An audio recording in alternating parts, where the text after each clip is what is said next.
Well, good morning, everyone. Good to see each of you here. My name is David Money. I serve as the county chairman and probate judge in Henry County, and today I'm in my final day as the president of the Association of County Commissions of Alabama. First, please allow me to thank each of you for making the trip up here to Prattville. We're excited to get to see at least a portion of the county family back together for the first time in what's been a really, really long time. To those of you who are watching on our live stream at home or in your office, thank you also for joining us. I wish you were able to be here with us. We also want to thank ACCA for being our live stream sponsor and making it possible. For those of you who are not here, we're just glad that you're able to join us in that fashion.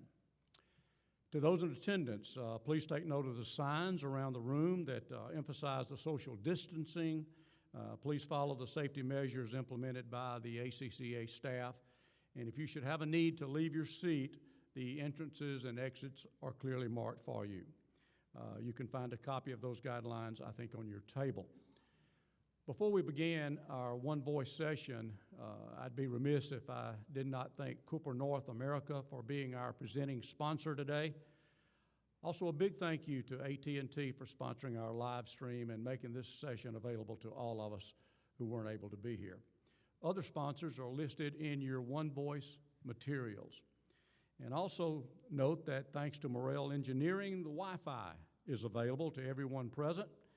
I think I've been told the Wi-Fi password is Morrell 2020, MORRELL 2020. I think I'm right on that. Other generous sponsors for today are Neil Schaefer, PH&J Architects, County Risk Services, and Sane & Associates. And lastly, we remind you to please take a moment right now, take this thing right here and put it on silence. We'd be very appreciative. Well, all the business details behind us, let's get started. As you can see, the session will begin with a panel discussion. We have with us some members of the ACCA Leadership Group, Plan 2020. I've had the privilege of working with these leaders for the past year and a half, and as one of their fellow members, have seen firsthand the many benefits offered through this leadership program. The opportunities to network, the sharing of ideas, and the fostering of lifelong relationships. The last few months have caused many of us to lead in areas that we thought we'd never have to. It simply comes with the territory, I guess, of being an elected official. We had Shelby County Commissioner Mike Vest set up to moderate and participate in the discussion about leadership outside of our role in county government. A last-minute conflict has prevented Mike from joining us, so we have asked our own Executive Director, Sonny Brassfield, to be a part of that and to moderate it. And joining Sonny will be Coosa County Commissioner Bertha Kelly McElrath and Lauderdale County Commissioner Joe Hackworth. So, Sonny, if you'll get us started.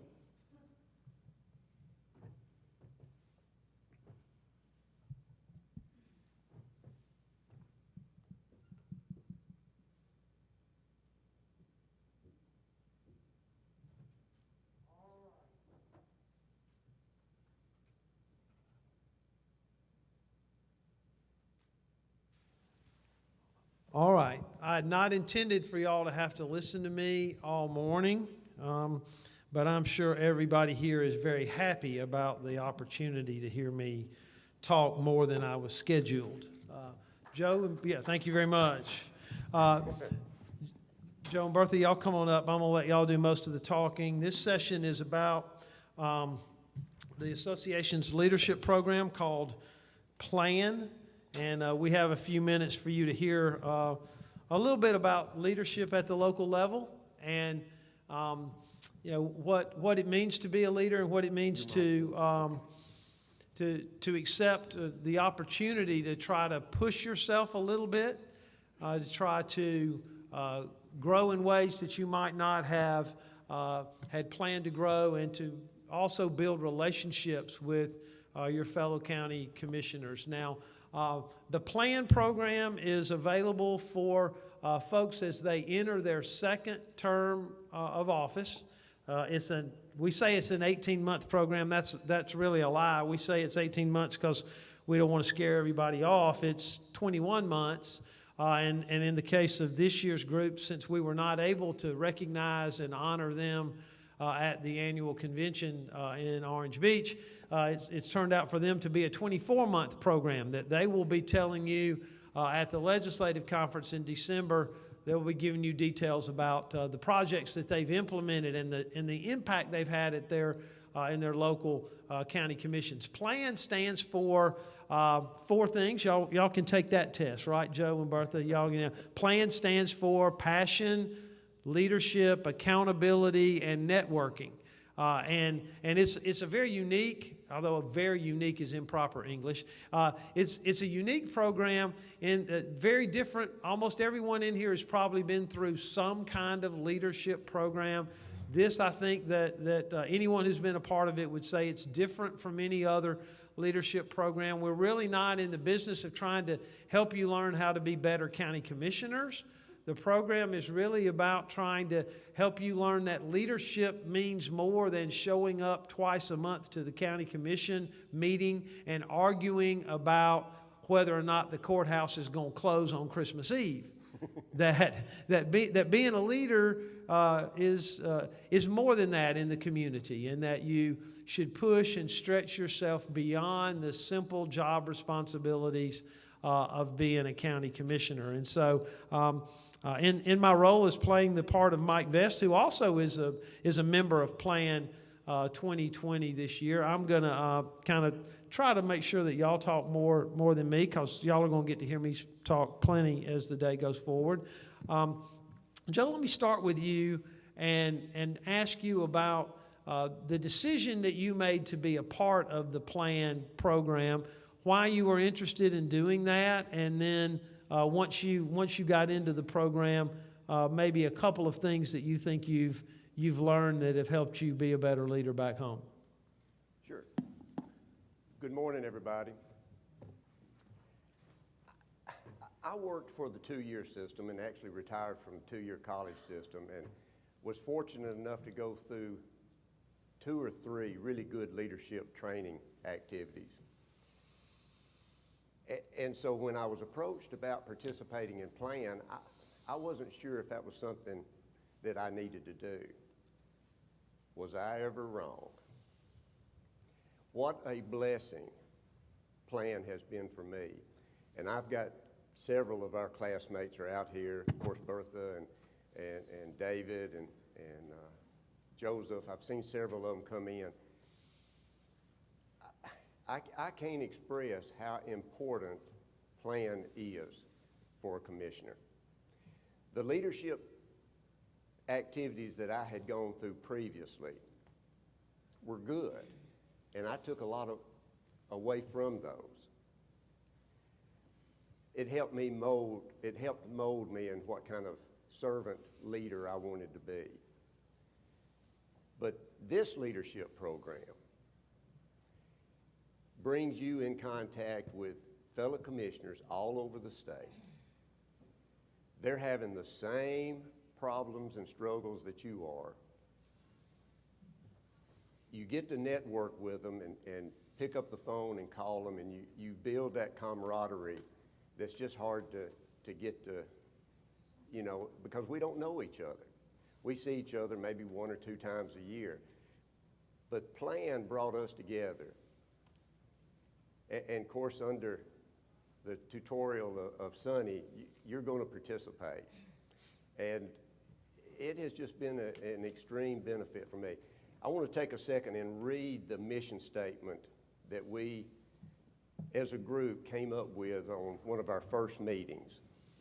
And I went back and read it the other day, and I was like, oh my goodness, was that ever applicable to what we're all dealing with now? With individual challenges constantly hampering the achievement of our ultimate goals, the members of PLAN 2020 embark on a collective journey to exchange ideas, expand our vision, and develop leaders who will transform our communities. None of us, when we were doing this, none of us expected a pandemic to show up and the struggles and dealings that we've had as commissioners in our individual counties.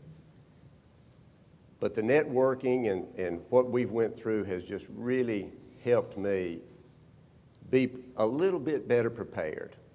You know, when all of you decided to run for office, all of you like people, all of you like meeting people.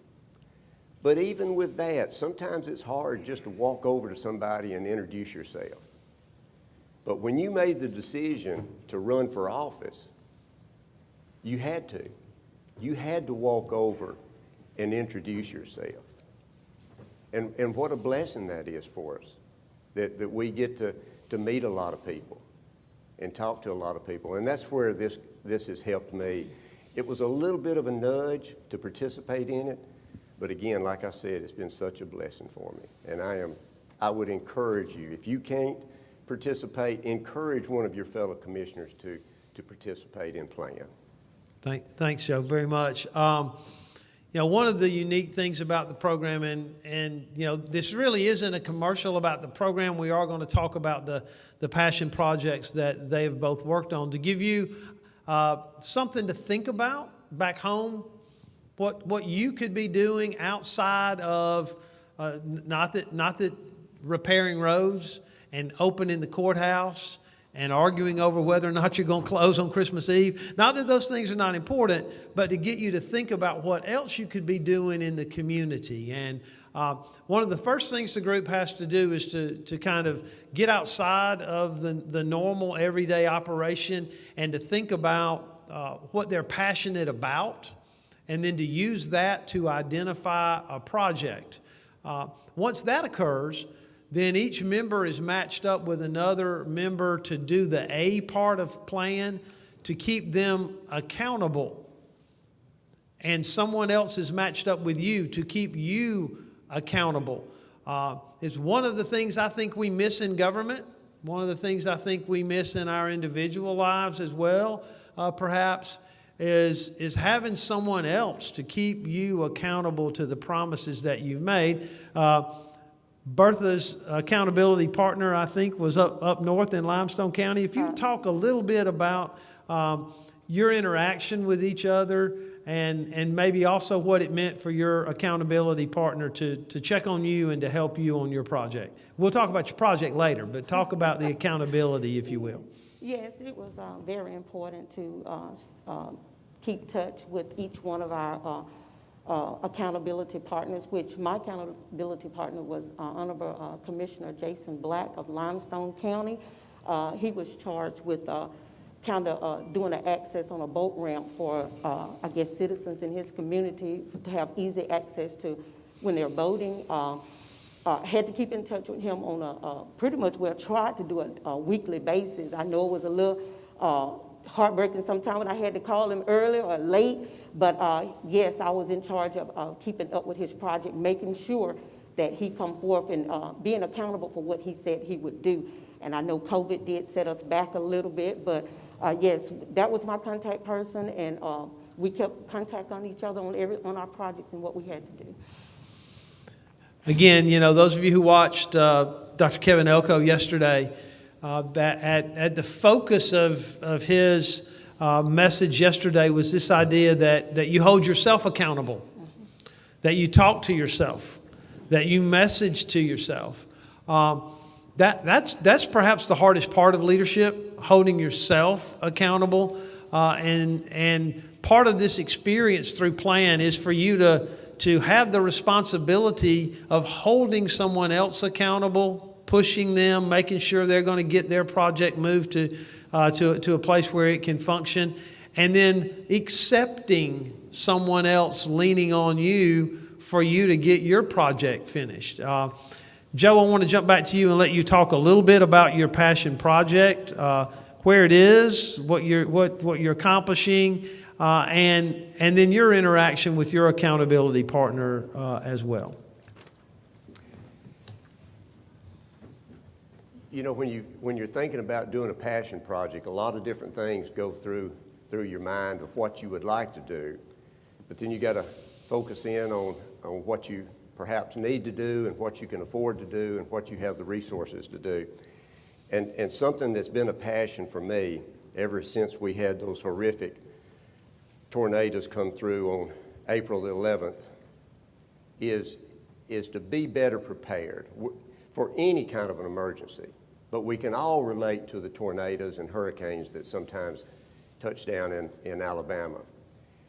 What I wanted to do was, I tried to put myself in a situation of, what if I was a volunteer fire department chief in a rural part of our county? We have 14 departments in our county.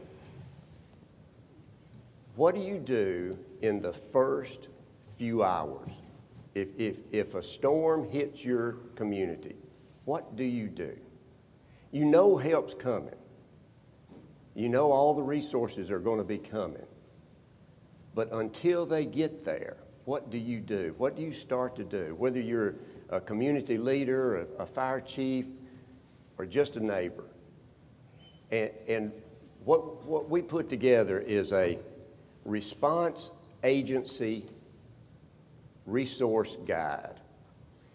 And this is going to be tied to the network. Also, we'll be able to print it off in hard copy. But it's going to be resources that are readily available in your area, in your community. And it's going to be accessible to any of your response agencies that want to participate in it. For example, you may have one page that just has a list of people that have access to chainsaws and that'll be willing, you know, if you can get a hold of them, call them, get a message to them, that they would be willing to come out and help you start clearing roads so the other help can get in. You may have a page on there where it was people, farmers, neighbors that have access to good equipment. Maybe somebody has a skid steer. And just think how that would open up a road for you to get help in, to get ambulances in. And so this would be something that's just readily available on your phone. Now people say, well, what if you lose a cell tower? Well, we're still going to have other options. We'll still have radios, and you know, a lot of our volunteer fire departments have radios, a lot of them have pagers. We'll still be able to get the word out to them. It's no, you know, if a particular person has signed up to help with a chainsaw or help with a tractor or skid steer or something like that, and he can't because he's busy doing his own, that's okay. This just gives you a list of people to start contacting for help. It might be a food page. People are willing to bring snacks while the people are working, bring water. And so I'm kind of excited about that. What we've done, we interviewed 5 vendors, and we chose a particular vendor that's going to help with it. I had gone to my commission and asked for X number of dollars, and they were gracious enough to grant that to me. So we've got that cost covered, and we're moving forward with the company that we're using is called Cloud 5 Solutions, and he got what we were wanting to do right off the bat. He said, we can do that. We can make that readily accessible. And so we hope to have it to all of our responders and response agencies in our county. Thanks, Joe. And every member has developed a project that is unique to their county and unique to the needs in their community, and also something that is important to them. I've been looking out in the audience while I was up here trying to count the number of former Plan participants in the room. If you were a participant of Plan 2016, was that the first group? If you were a participant in Plan 2016, would you stand up? There are a few of you still left. Okay, stay up if you will. Stay up for me real quick. If you're part of Plan 2018, stand up. Some 2018 folks here. By the way, a couple of them still have on their Plan shirts. You know, the association shirts that are baby blue that have the association logo on it is part of the final close of being part of the Plan experience. And then Plan 2020, if you would stand up for me, if you're part of the 2020 group. Very, very much appreciate the leadership for all of you, and let's give them a round of applause, if you will. Thank you for your commitment. Bertha Kelly is commissioner in Coosa County, Alabama. A county full of money, overflowing in the courthouse, printing money up down in the basement in Coosa County, right? So a project in Coosa County is ambitious. I want you to listen to her tell you about the passion project she chose and the community support that she has rallied in Coosa County, Alabama. And when she says the dollar amount of money that she raised in her community, and if she doesn't say it, I'm going to circle back and make her. I want you to ask yourself, in your county, most likely a whole lot more affluent than Coosa, do you think you can rally people to raise this kind of money for this kind of project? Bertha, we had a meeting earlier in July. The plan members came to the association office, and everyone, quite honestly, was floored by the community support that she has generated. What's that translate into? What it translates into is that when the pandemic comes and we need to rally everyone behind our leadership, is we know how first, and the people will follow us second, because we've demonstrated our ability to perform. So, Bertha, perform. No, talk to us about your passion project. Yes, the name of my project is called I Hope, which is Improving Health Opportunities for Physical Engagement. Hold on a second, please. I dropped my. Why don't you hold it up, Bertha? Okay. Yeah, up to you. Okay, my project is called I Hope, which is Improving Health Opportunities for Physical Engagement. And as a plan member, I was charged with a project that would increase my leadership skills and help to boost the morale of the citizens in my community. And since that was a major concern when it comes to health in our county, when it comes to obesity, heart disease, and diabetes, I thought it would be good to focus my attention around something pertaining to health. So I came up with a healthy cooking school, or a demonstration kitchen. So moving forward, I knew it was gonna be a couple of things I had to get in place in order to make this happen. So first I needed to find a location and a building. I needed to set a budget and partner with a 501c3 organization that would allow me to channel my funding, because I know in receiving grants, you got to be attached to maybe a 501c in order to receive that money. So in finding my location, I was able to locate an old abandoned school site in my area that is partially restored for the use of our Boys and Girls Club. And there was a cafeteria there that I figured would be able, probably easy access to pretty much well revitalized. So what I had to do was make contact with the city leaders in my area and give them a little overview on what I was trying to do and the project that I would be bringing forth and how it would benefit them, and get approved in order to use that building to revitalize. So in making contact with that organization, or that 501c3, I was able to sit down with the Disabled Veterans Organization and give them a little overview of the project and get them on board with me and partner. And they were able to open up a sub-account with me so that I could channel my funding to receive this donation. So one thing I do know, that when the city, the citizens in the community see that you're trying to bring a change or do a project, they will deposit into your project just because you're trying to make that difference. Now, even in looking at this cafeteria, I have some slides I would like to show what it looks like.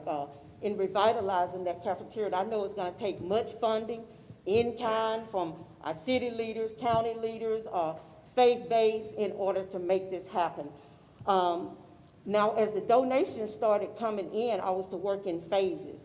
But I wanted to try to have this project completed by this annual conference, but I got sidetracked or set back because of COVID for about 3 or 4 months. And some of the partners that I had partnered with, like Madix, which is a manufacturer of shelvings, and the engineer in place that was gonna do some, take part in this project to help me out with, that set them back too, to keep them from doing it. So once I got this building back to, as you can see, some of the pictures that show the beginning, the before and after, where I've kind of made a contact and did some improvement. It'll be closer on to the end, Abby. Getting help, and those are some of the community leaders that I got a chance to get to come for a meeting and just talk to them about just revitalizing this whole area. And each one of those leaders is either a faith-based or disabled or some other type organization that's in the community that would take part and just take a project and begin to start working on it. And then they'll get other people from their church home or organization to kind of fill in to try and make this happen for us. So as you can see, they have gotten started. And also in this slide, you can see where I've also did some improvement on the side view of the building, just trying to get that back restored. There again, I said it's taking some time, but I am gonna complete this project. And there were some community leaders that came in to try to do the flower gardening, and also on the inside. And there you can see the improvement I've made from the beginning to what it looks like right now. I still have a ways to go, and these organizations are still partnering with me, even though we are having a little setback. I was able to raise at least on my own, and I know we're a small county, but I always say, don't despise the day of small things. You will rejoice. Things will turn around for you when other people get involved. I raised on my own about $25,000 just from little community leaders just depositing into my project. Now, once this project is restored, or this building is revitalized and restored, I'm able to partner with our county extension office, who will be bringing forth classes dealing with diabetes. They have classes anywhere from like Everyone with Diabetes Count initiative programs. They're offering a program called DEEP, which is Diabetes Empowerment Educational Programs. They also have Live Well Alabama that they're gonna bring forth to try and help aid in combating diabetes. I'm also able and blessed to partner with our rural health clinic in my community, who will also be bringing forth classes to help aid in combating these health issues that we have. And I'm, from experience myself, diabetes and heart disease, they don't discriminate. We need to understand what they are and how they affect us. So opening this school and this location is gonna be a plus for our community. I'm just thankful that we can have this school, and we're not only gonna be able to use this location just for the school, it's an open door for us to even do a food pantry, even the summer youth feeding program that we have, and also for our seniors and our veterans will be able to use this. So just being a part of Plan has really made a difference. It was an eye-opener. It gave me that push to do more projects. I started off on a small scale, even though we're a smaller county, but this has inspired me to go with something bigger than what I just did. So I'm just excited. Plan is really good. I encourage anyone that decides, or if they're called upon to be in it, to please take part in it. It does give you a boost to move forward, being a second-term commissioner, and it opens your eyes to do more things. And I want to thank even County Commission for allowing me to be a part of this plan. Thanks very much, Commissioner. You know, in my role as Mike Vest, I will conclude this session as saying I think that we've all faced in the last 6 months the need for leadership. Your community is either better because of the leadership you exhibited during the last 6 months, or you missed a chance. I don't know what the next challenge is going to be next year or the year after or the year after. But this association needs to be about the business of helping people prepare to lead when it becomes time to lead. And I'm grateful for everybody who's been a part of this process. I look forward to having the opportunity to work with the next group, and for this group to conclude their work between now and December. Thank Joe and Bertha. Thank y'all for participating very much, and I'm going to hand the podium back to the president. Well done.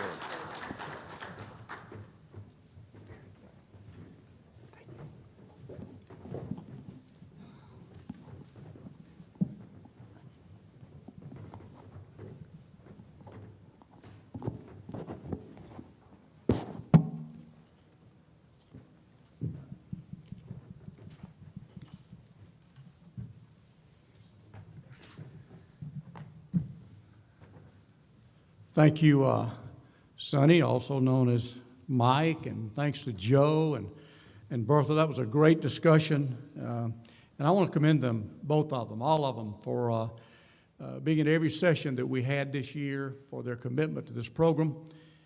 As a graduate of this Plan 2020 program, I would encourage anyone out there who's not been on it, but now, if you have an opportunity, to please strongly consider being a part of the next plan program. Next, we're going to hear from a gentleman we've just heard from, a gentleman that I've gotten to know really, really well the last 12 months. We always look forward to Sonny's annual update from North Jackson Street. While the 2020 legislative session may have been cut short due to the pandemic, several important things took place this year that impact county government. Sonny will provide not only an update of the session, but I would hope a little bit of insight as to what he sees coming at the next legislative session. Sonny? Well, thank y'all for letting me speak to you today. No, thank you so much, Ray. There is food, by the way, Ray. There's lunch. This is traditionally the opportunity for me to try to talk a little bit about last year, but more importantly, to try to set the tone from the staff's point of view of what's ahead of us, what we ought to be focusing on, the challenges that we're going to see, and the opportunities that we have. Then, if we were at Perdido, then tonight, your new president would have the opportunity to, from the perspective of a county commission leader and the association's president, what he or she sees as the issues ahead of us for the next year, so that we could leave this place motivated and ready to go. Let me say that this morning I am going to leave this place motivated and ready to go because, quite honestly, we never expected a crowd like this. When you send out a call in the middle of a pandemic, we'd like to have one person from every county. The first thing I did was say, okay, what do we need for a quorum? 34.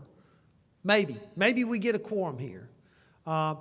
When the confirmed number got in the mid-40s, I said, let's focus our prep work on something else. And then we get here today and every seat's filled, and we've brought chairs up in the back. And so I know what that means about the year 2021. If we'd walked into this room today and there'd been 40 of you here and this room was filled with empty seats, your executive director would go back to the office this afternoon and start worrying about next year, and would start putting together plans for us to refocus ourselves for next year.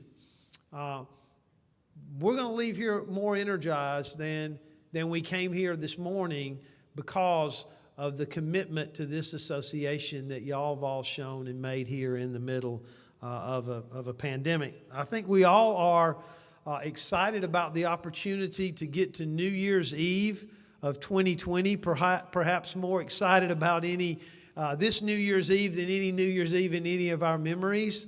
I certainly will be happy when the year 2020 is behind us, although our son got married in 2020 and our daughter finished law school, and so Kathy and I are now education tuition emancipated. We don't have any other tuition to pay, so in that regard, it's been a great year, but that's about it.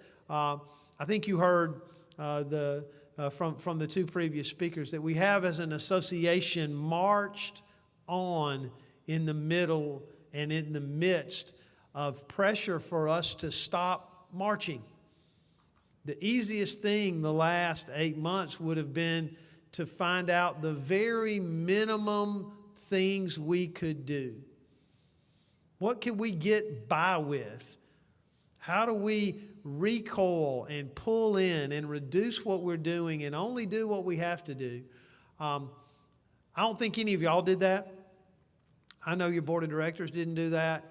And I believe that whenever we get back to something normal, whatever that is, that we're going to be better positioned because we didn't pull back, because we did march forward, and that we were committed to staying ahead of the curve. I want to talk to you a little bit. I just want to kind of recap the year, and then I have 2 or 3 thoughts to talk to you about. I will be finished talking by 11:20 for those of you who are thinking, how long is he going to be up here today? I will scare you by saying, normally, I thought about this when I was tying my tie this morning. Normally on Thursday at the annual convention, all of us are beginning to run out of gas a little. You know, we've been there since Sunday afternoon late. We've all gotten on each other's nerves as a staff. We run all day and then into the night getting ready for the next day. I wake up this morning, I'm tying my tie, and I said, man, I feel great. I'm not tired. I'm ready to go. So I can talk all day if y'all want me to. All right. I'm taking that as a no. All right. Are you in charge? Okay. I'll put down my clicker. All right. There's our new building at 1 North Jackson Street. We have now finished a full year in our new office. We had air conditioning problems. That's what happens in a 27-year-old building. Those have been solved, and it didn't put us out of business or into bankruptcy. We've renovated the outside curtain of the building, resealed all the windows. There are 7 million windows in that building. And all that's working well. We've had torrential rains in the last month, and everything's been good. We completed our new meeting facility, and it's up and ready to go on the 2nd floor. COVID has made it real hard for us to use it. We did use it yesterday to watch our general session. Let me stop there and say, y'all blew up social media yesterday with our watch parties. I think we had less than 10 counties that did not have a watch party. And so just fabulous. Thank you very much for keeping the momentum going. There is only one small suite empty in this building. The building was about 35% empty when we purchased it. Building's 27 years old. It's never been full. And we are this close to the building being absolutely full. A year ago today at the 91st annual convention of the association, we were all basking in the glory of the passage of Rebuild Alabama. Tony Cherry got his nickname 83. Tony, I didn't tell you, I was pulled aside by our sponsor, Representative Bill Poole, who said his nickname's supposed to be 84. We had 83 favorable votes on the House floor to pass Rebuild Alabama in February of 2019. And there was a member who came back afterwards and got written into the journal that he would have voted yes.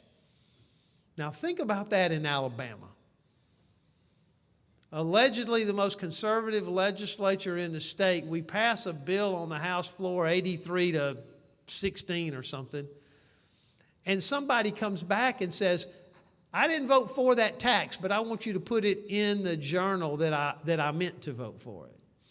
An amazing testimony to the hard work that everybody put in to get us there. There were more than 700 people registered at last year's convention, a record for the association. Now that doesn't include all the vendors. That's 700 of us, county family. They're ready to work together. It was, in my opinion, one of our very, very best annual conventions. We left there with this enormous momentum. We put together a legislative program for last year, and we embarked on what we thought would be a normal year. Rebuild Alabama, we adopted our annual plans. We began to receive the revenue from the program. We began to bid projects to start putting asphalt and concrete on the ground. The association put together an app, which is the artwork on the right side. Abby and the team did a fabulous job on that. That allows all the road contractors to access bid documents immediately and to get immediate push notices when any of you announce a new bid opening, something we promised the legislature we would do. If the legislature would allow us to bid our projects ourselves, we said we will make it very easy for the contractors to know when a bid opening is coming up, and we kept that promise. We began preparing for the legislative session with our usual affiliate group meetings. This is in the conference room on the first floor before we got our conference room ready. Thanks to all the affiliate groups who participated. We don't know how we're going to handle those meetings this year and how that's going to work, but last year, very, very successful. Those of you who are members of the legislative committee last year, we had a fabulous meeting in preparation for our legislative conference. Quite honestly, the most rewarding and engaging pre-session meeting we've ever had at the association. The staff came up with a great idea. Let's put everything on the table and let the legislative committee decide where we go with the big issues that are on the table. And I think the members of the committee that participated in that 2 days they left there knowing that they had impacted the direction the association would go in the coming session. We look forward to the ability to have a meeting like that again one day, where everybody's sitting around a table and thinking collectively and working together. Our legislative conference was held at Auburn. You will remember an executive director loves one thing in that picture. In the very top right corner, people are having to stand up. Not enough seats for everybody. Again, the momentum for us was awesome. The speaker was there, one of the highlights of the meeting, and he said he was supporting our efforts to try to do something about jail overcrowding, and he encouraged us to stand up and to ensure that the legislature made changes. And again, the engagement was great. Our training programs were running full speed. We were turning people away from training classes. Our county platform was adopted at the legislative conference, and we set our priorities for the year.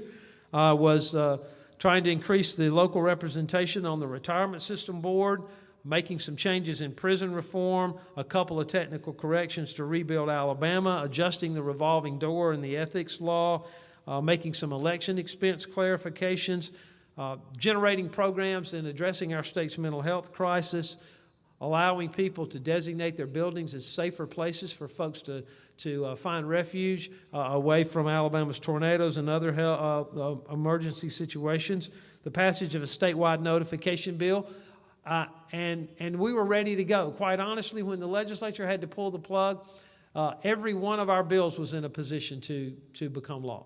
David Money would have probably been a record-setting president for the number of bills that became law, or close to it. Hardy McCollum still holds that record. We would have been very close, and then the pandemic hits. And so we have a lot of work ahead of us in 2020. We were able to address the mental health crisis with a couple of pieces of legislation. We passed our statewide notification bill, as well as passed legislation to ensure counties receive money from the CARES Act. I want to stop for a minute and recognize the hard work of your staff. We've learned a lot in the last few years about the importance of data and the ability to push public policy with facts. Isn't that amazing? We can do something about public policy with the truth and with facts. This report on Alabama's unsolved inmate crisis changed the dialogue in Montgomery about the 2015 prison reform legislation. Last year, this time, no one was talking about the fact that the prison reform laws that were passed in 2015 that have been crippling us, no one was talking about the fact that they did not work. By the time the legislature got in session, that was all anybody was talking about, was the need to change the 2015 prison reform legislation. One of the things we hope to do in the coming year is redouble our data collection and data presentation efforts. We held our district meetings all over the state. Again, there we are, long before any of us knew the term social distancing. We are undistancing right there on purpose. Great meeting. I think that's the one in Tuscaloosa. And your president, David Money, got himself around to all of those, including a 2-day stay in North Alabama, where he and Chase and I froze to death outdoors on the banks of the Tennessee River. Then the session starts. And there is the last meeting in our new conference facility. That was on a county commission day on Wednesday before the world shut down on Friday. And then we move forward. That thing, I think you all know what that is by now. It sent us home, and as a staff and an association, we began a journey where we focused on response, problem solving, advice, and leadership. I'm extremely proud of the staff that I get to work with every day, of the way they embrace this idea that we would go home, but we would work with the same passion and dedication as though we were at our desk, that we would hold each other accountable, stealing a line from plan, that we would hold each other accountable during this time that we were at home, so that we could be your partner even though we weren't in the office. And I'm extremely proud of the folks that I get to work with and what they did for you. We embarked on this effort where we now communicate with you, and you see a picture of us when we're talking. Not a great way to run an association, but we're doing the best we can. We are grateful for all of you who have flooded the webinar platforms, especially back in March and April and May when we had to turn you away. We didn't have enough seats for you and you had to listen to the webinar. We have a big one coming up on Monday, by the way. If you have not registered, I have some very important news to give you on Monday, so make sure you're on that webinar. This is our current normal, and I pray that it is not the normal that we continue with going forward. I know I have 3 minutes. I'm going to get there, I promise. Y'all adjusted and readjusted what you were doing. This is a meeting of the Henry County Commission outside under the pecan trees, right? Y'all found a way to keep government operating. And for those who are watching us on YouTube, give yourself a hand back at the county where you are working today hard to keep things moving. We did it. We kept government open. We kept the people with access to the important services that they needed. And then Congress passes this CARES Act, and we say, hey, counties need some of that money. We put together, by we, I mean somebody else did it. I'm just the one who gets to talk about it. A report on counties being on the front line, the expenses that we were incurring,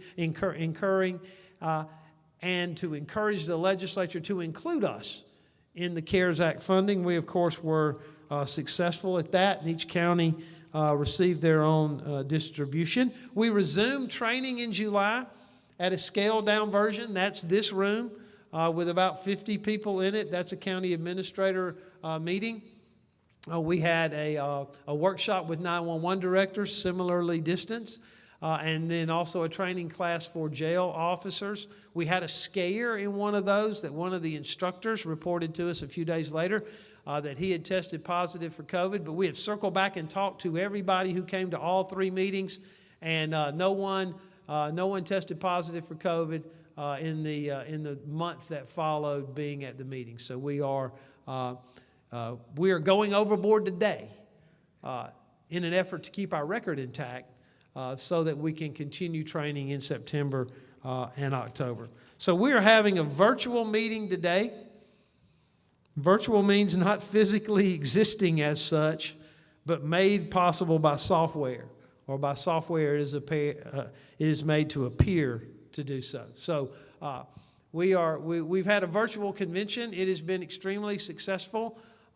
We had a few set of goals as a staff that we wanted to accomplish by going forward with a virtual convention. It would have been much easier on all of you and on all of us to have punted this week. But this is our week.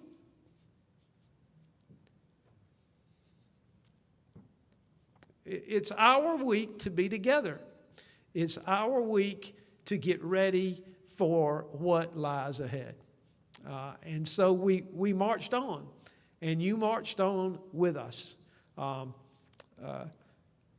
It was important for us to be here today.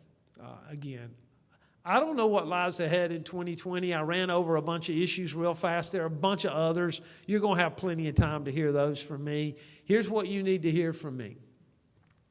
In conclusion, David, get ready. I'm almost a minute over. Here's what you hear from me. County government is the most important level of government in our state. It is the level of government that touches people every day. It's the only place where people really believe they can have an impact on what government does, because they can stop you in the grocery store and at church and on the sidewalk and have impact into it. I don't know what the next challenge is, but lean on each other. Depend on the people in this room and the people who are back in your county. Depend on us. Let us help you. And together, 2021 is going to be good. I'm not going to say it's going to be better than 2020, because in my eyes, from a county government standpoint, 2020 was pretty doggone good. Thanks.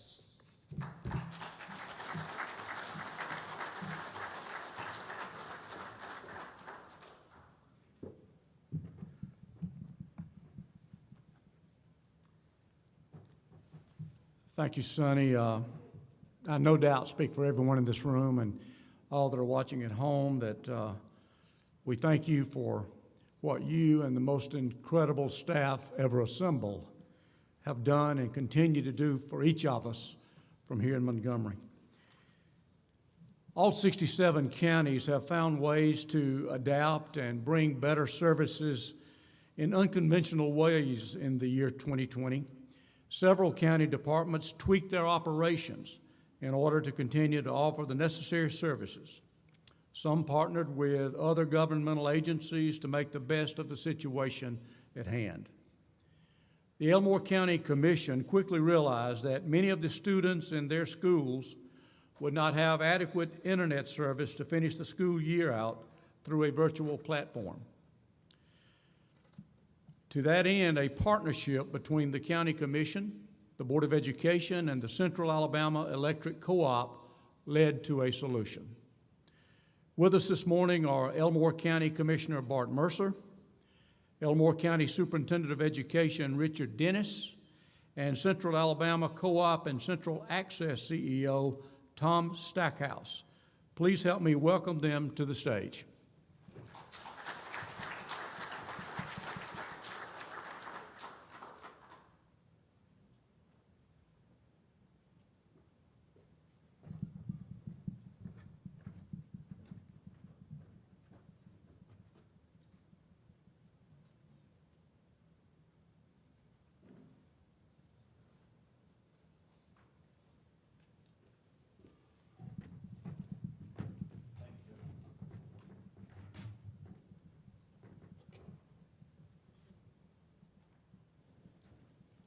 I believe I have it now. Thank you, Judge Money, for that introduction, and I appreciate being here today. We appreciate the opportunity to speak about our broadband project that we have in Elmore County and all the partnerships that we enjoy. When this commission first took office, it was quickly evident that broadband expansion and broadband access in our county was going to be top priority for our businesses and our citizens. Because there were many months that we would get more calls about the need for broadband expansion and what was the county going to do to see that we had a larger part of the county that was accessible by broadband than we would calls about road projects, maintenance issues. Broadband infrastructure is not owned by the county. It's owned by a private business. And working with our Economic Development Authority, we determined the best way that the County Commission could support the expansion of broadband would be to able to show other service providers that Elmore County was a great place to invest in infrastructure. Just like what we do if we were working to attract a business or a company to Elmore County, and we needed to have a complete inventory of all available land and buildings. For this project, we needed to know where in the county we had broadband access and where we did not have it. We first turned to the FCC broadband deployment map, which and we quickly determined the coverage data on this map isn't accurate. We changed the slide, show the broadband map. There we go. There it is. This is seen on FCC.gov. You can go to this map, and you can search your area, and it tries to communicate if you had broadband access in these areas. The problem with this map is that the data is not accurate. The reason it's not is because these maps are populated with coverage data supplied by the broadband providers themselves to the FCC, and it's shown on the map per census block. It's not shown per local address. So that means if there's a provider that reports to the FCC that they service any one part of that census block, then the FCC deems that entire census block as being served, and that's not accurate. An example of this can be seen on the next slide, that slide is the census block 4000 in Elmore County. And if you look at it and look at the chart to the right there, it would indicate there are 6 service providers in that area that service an entire census block, with one of the service providers having physical wired fiber to provide service to that area, and that's not correct. If you see where the star there is, Old Farm Road, it has no access to broadband at all. With there being no central access central area of accurate data showing us which parts of the county had access and which did not, we decided that we would have to do our own countywide accessibility study, because if we're going to attract investment in broadband infrastructure in the county, we need to know where these expansion opportunities were.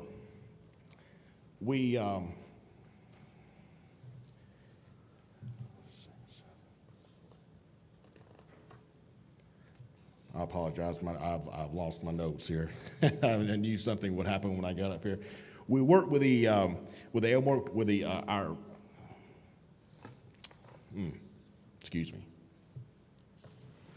worked with our Elmore County Economic Development Authority to come up with a way that we could possibly see where we actually had service and we did not have service in the county. We decided that we needed to do a broadband accessibility study, and our Economic Development Authority initially engaged the services of a local IT company where they put together a survey that was distributed to citizens where they could provide information about their access to broadband. This survey asked many questions such as your address, do you currently have access to broadband? It asked, would you like to have access to broadband? And they also asked other very similar questions. We also obtained information from our Revenue Commissioner, GIS data, that would show us where the businesses are located throughout the county, and it also showed us the centers of population, the population density throughout the entire county. We obtained data from our Board of Education, where they showed us historical and anticipated growth areas of the student population throughout the county, so we could plan for increased service demand throughout the county. We compiled all this information and we provided it to Sane Engineering, where they took this information and combined it with fiber location maps throughout the county, and they put all of these data together and into a usable form of what we now know and call the Elmore County Broadband Feasibility Study. This Elmore County specific study tells us many things. It tells us where the unserved and underserved areas of the county are. We know what percentage of their overall population has no access to a broadband signal in their home or their business. And we also have a better understanding of what would it take to expand broadband throughout the entire county. We know expanding broadband throughout our county is going to include burying physical fiber or hanging fiber, or it could mean installing towers to deliver a wireless signal to customers.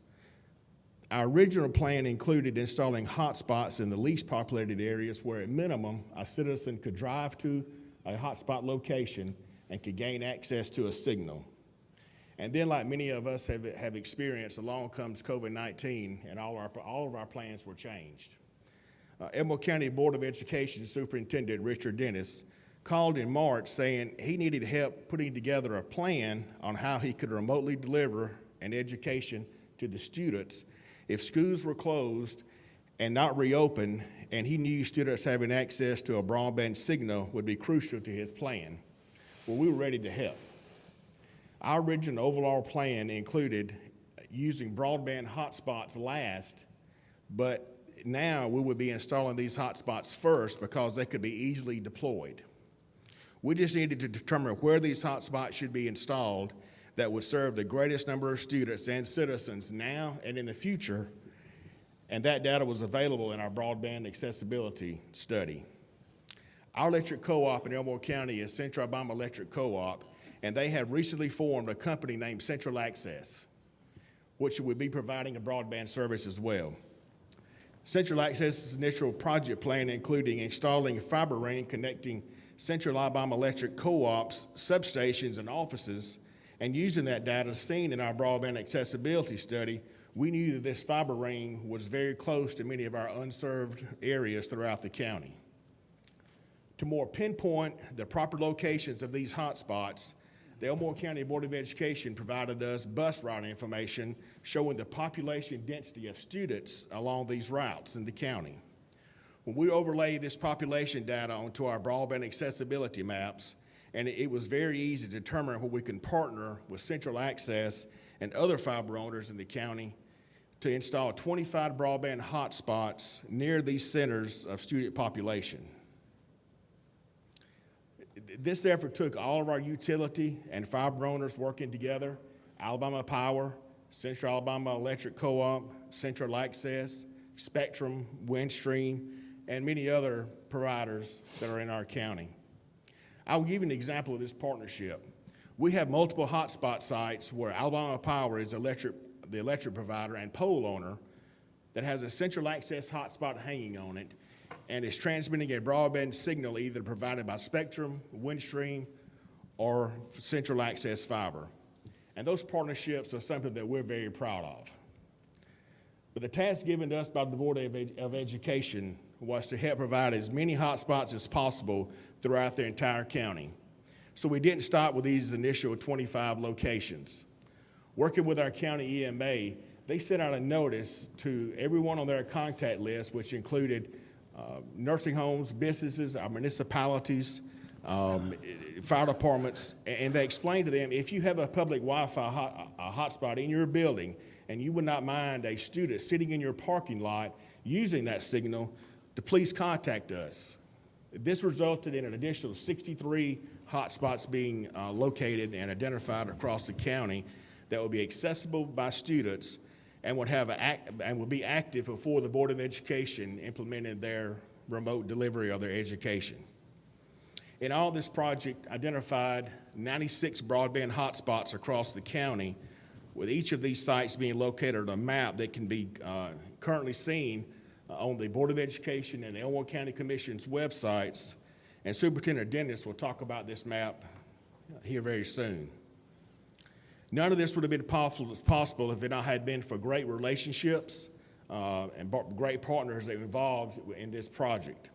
And we have two of these with us here today. We have Richard Dennis, Superintendent of the Board of Education, and we have Chris Montgomery, who is the Vice President of Central Access.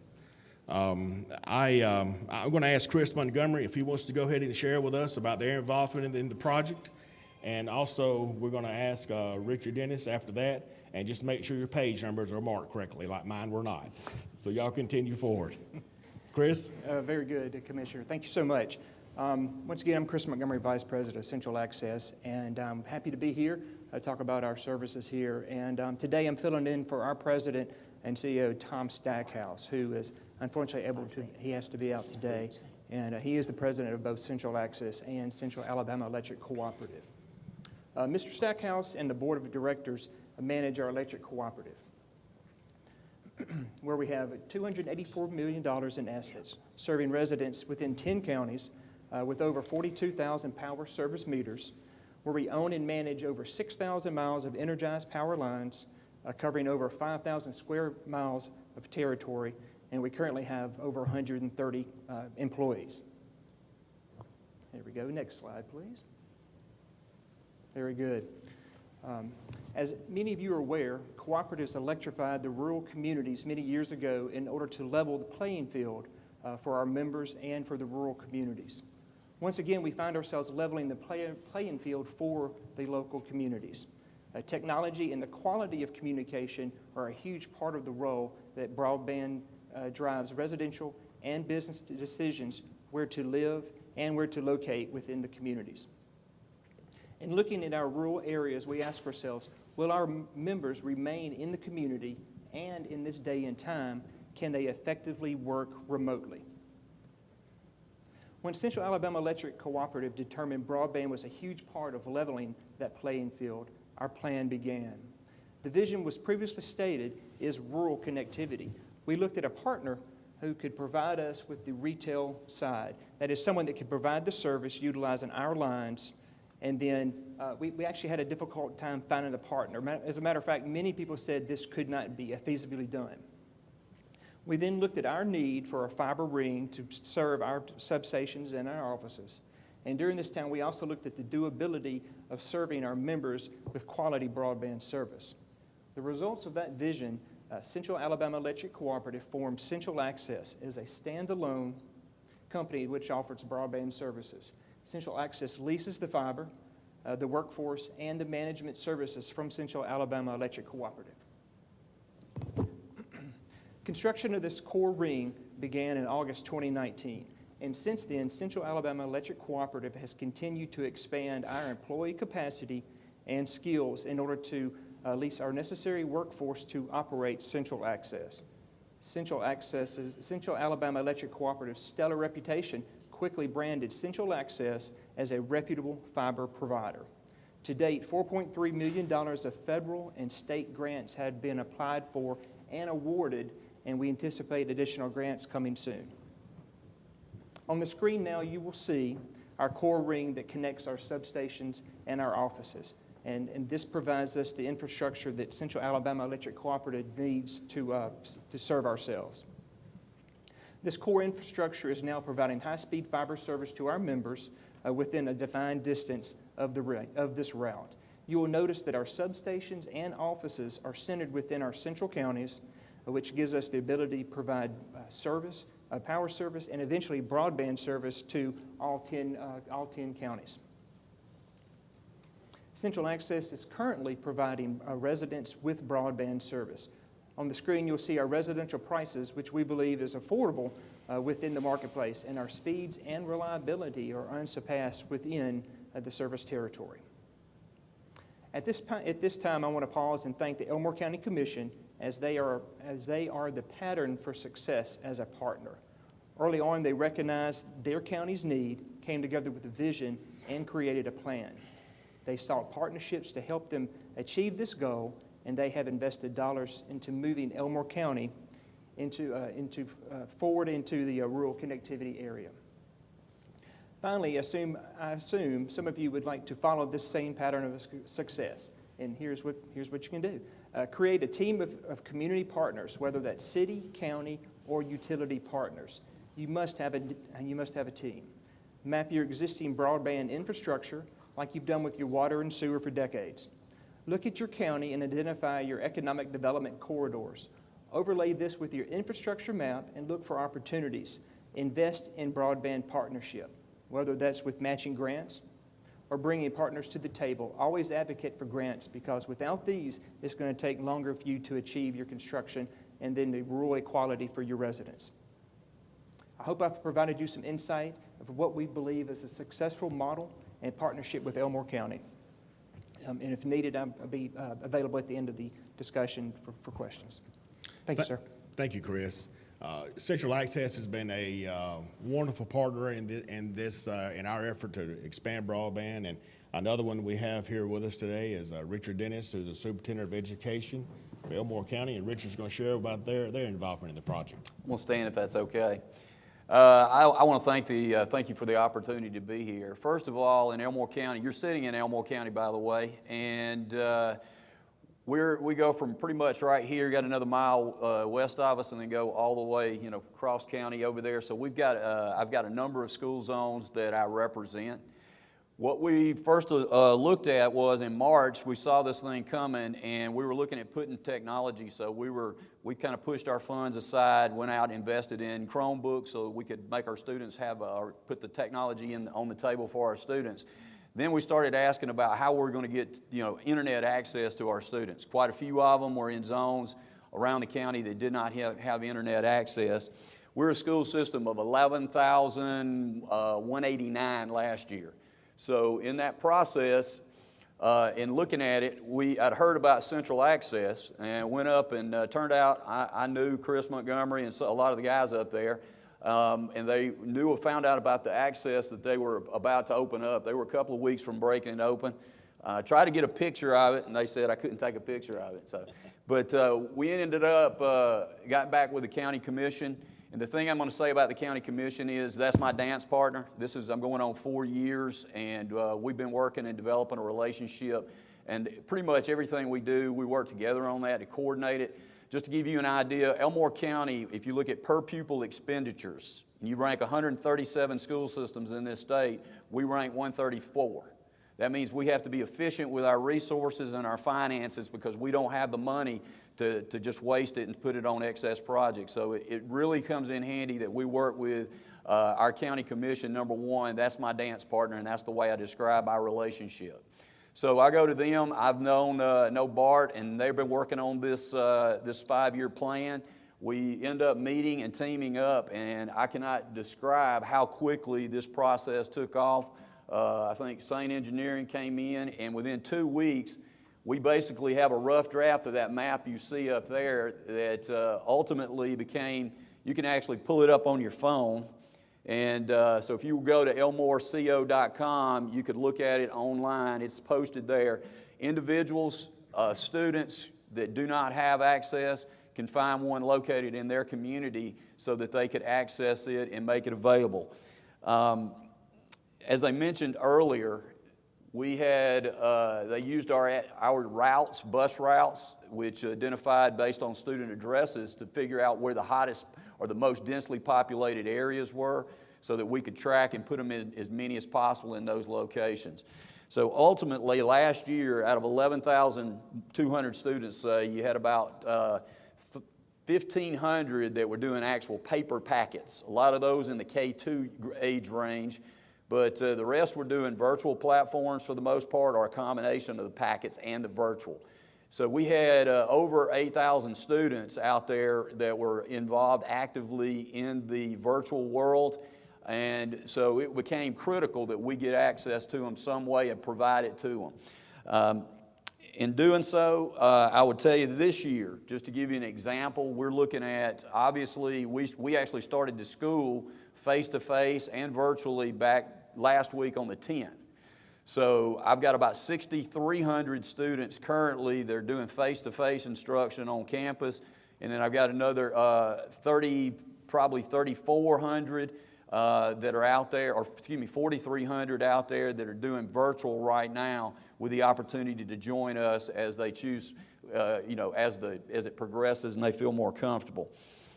I guess the thing we looked at and what I could do to kind of share with you kind of what it meant, I did a video. I had a student who showed up at a board meeting back in June. He's working on his Eagle Scout project. He's working on specifically his communication badge. So I went to talk to him at the end, and he and his family, he has two sisters with him. His mom was there. And so we started talking. I was just going to speak to him, thank him for coming to a board meeting, and ended up spending about 45 minutes talking to them about their experience. So we went back and did a video, and I'm going to share it with you right now. This is Michael Fulmer. He's a senior at Wetumpka High School. I'm going to let him tell his, if we can pull it up.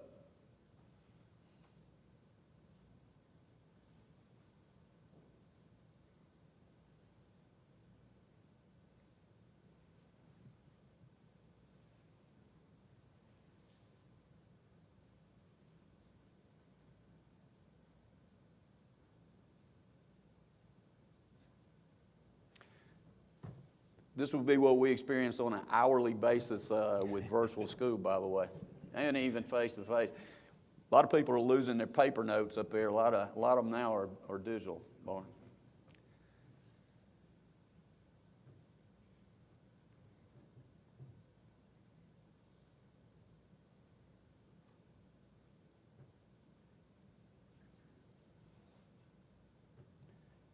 If I need to, I'll just wrap it up.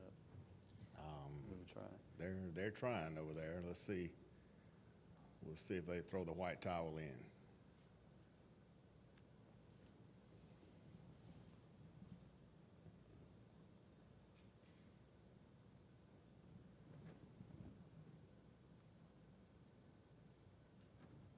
We'll just continue on, and then if they get it going, we'll stop, even if we have to show it at the end. Well, just in short, you get a firsthand experience of a student who lives up in the Titus area, which he assumed everybody understood what that meant when he said he lived in Titus, on the top side of Titus, and which means he had no internet reception coming in. So he actually went to 2 different locations, as he explained it to me, and they spent a good bit of time talking to him, he and his siblings, his 2 sisters, about their experiences, and they would go for, he was an AP student, so they're up there for as many as 4 hours a day sitting in the parking lot and doing their assignments and working online and doing the projects that they had to do. So you get a firsthand kind of experience when you talk to students out there. Some, you got them across the board. 52% of my population is free and reduced lunch. So I got the whole range, but when you get down to this, when you talk about internet access, it's going to strike across the board there, and you really have to look at ways to support all those various groups that are involved. So I want to thank each group up here that's been a part of this. They've really supported our school system, and obviously couldn't have done it without them, and it's been a huge help to us providing and offering that opportunity. I will say that I'd encourage other school systems, if you're in there in your area, to work with your county commission specifically to develop that relationship, because you can accomplish so much more by doing that. The one thing I'm going to speak up for the student that he mentions on the video, though, and I'm going to throw this out to you county commissioners out there, though, he really would like to see if there's a way they can get that stuff air conditioning, because sitting out there in that car sometimes in those areas, it gets really hot. So I did want to throw that one in there. That's good. Well, that's one. I can assure you, we have all had odd questions asked of us, so that's probably right in line with what some of us has heard. Thank you, Richard. Does anybody have any questions for anything? Either of us?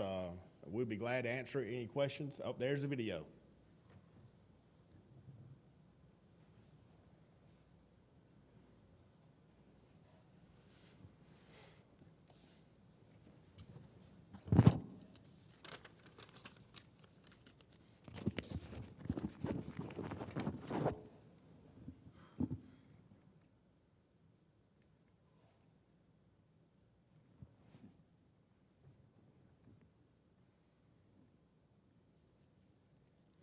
Well, while we're waiting, does anyone have any questions?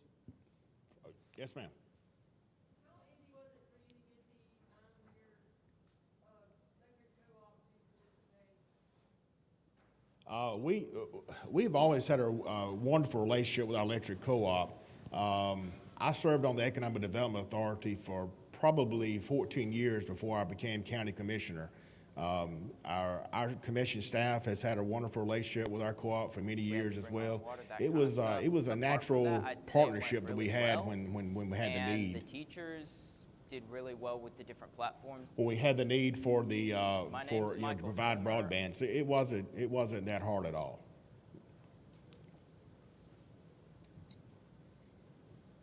Any other questions?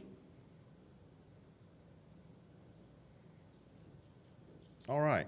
Well, they are giving it their best shot over here. I'm a senior at Wetumpka High School, and I was taking all AP courses last year when coronavirus hit, which made us go virtual. Not ideal for my family because we live in the top of Titus, and that means that it wasn't really possible to get internet to our house. And so for virtual school, we really went over to the community center for our Wi-Fi things, and it was a quiet spot where we could do our Zooms and do our schoolwork. It was like 3 to 4 hours a day that we were there at a time, but unfortunately that came with the fact that it was locked, so no access in, no restrooms, we had to bring our own water, that kind of stuff. Apart from that, I'd say it went really well, and the teachers did really well with the different platforms they were provided, AP Central, Edgenuity, and the like, and we all learned what we needed to learn. For me personally, I believe the AP scores were as good as they would have been in person, and I feel like now that we've done it, we have a better chance of knowing what to do and doing well if we have to go back again this year. Very good video. There's other commissioners that have had calls from citizens. Well, I had a lady contact me and said that since her son was able to have access to a signal that was close by their house, he was able to come home from a relative's house where he was staying from college. So that really has an impact on you when you know you spent your time doing this. You know, I cannot say enough positive things about these relationships that we've had with our Economic Development Authority, the private businesses that were involved, our Board of Education, the Revenue Commissioner, and our municipalities and our broadband providers. The one thing that's made this project so successful is those relationships, because it allowed everyone to work together for a common goal, which was to expand accessibility of broadband in the county and improve the quality of life for the citizens of our county. And again, I appreciate the opportunity to share here today. My information is on the screen here, so if I can ever help one in the future, please do not hesitate to reach out to me. Thank you.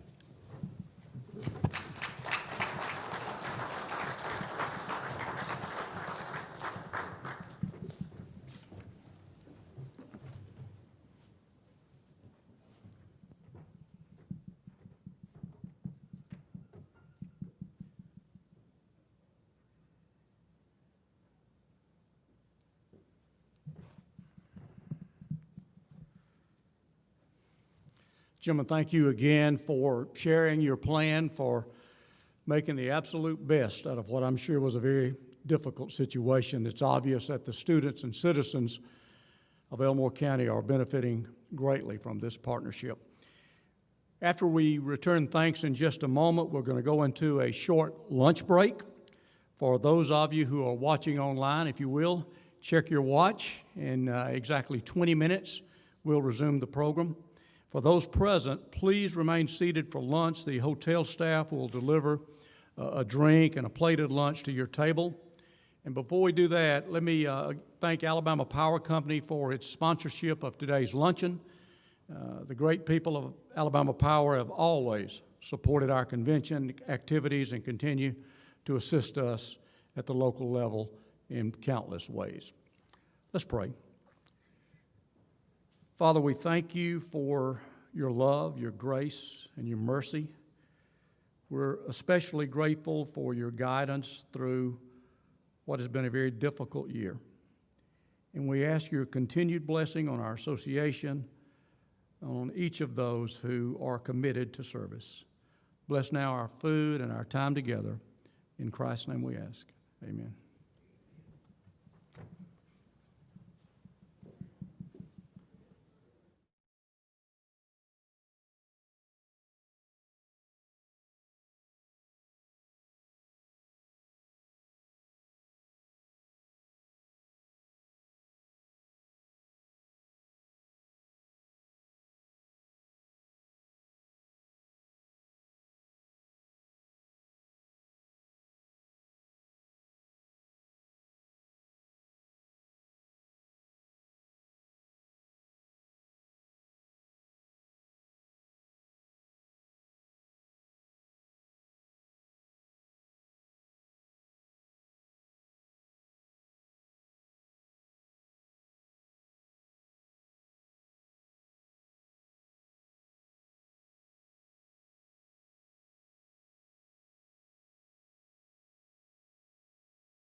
Okay, y'all.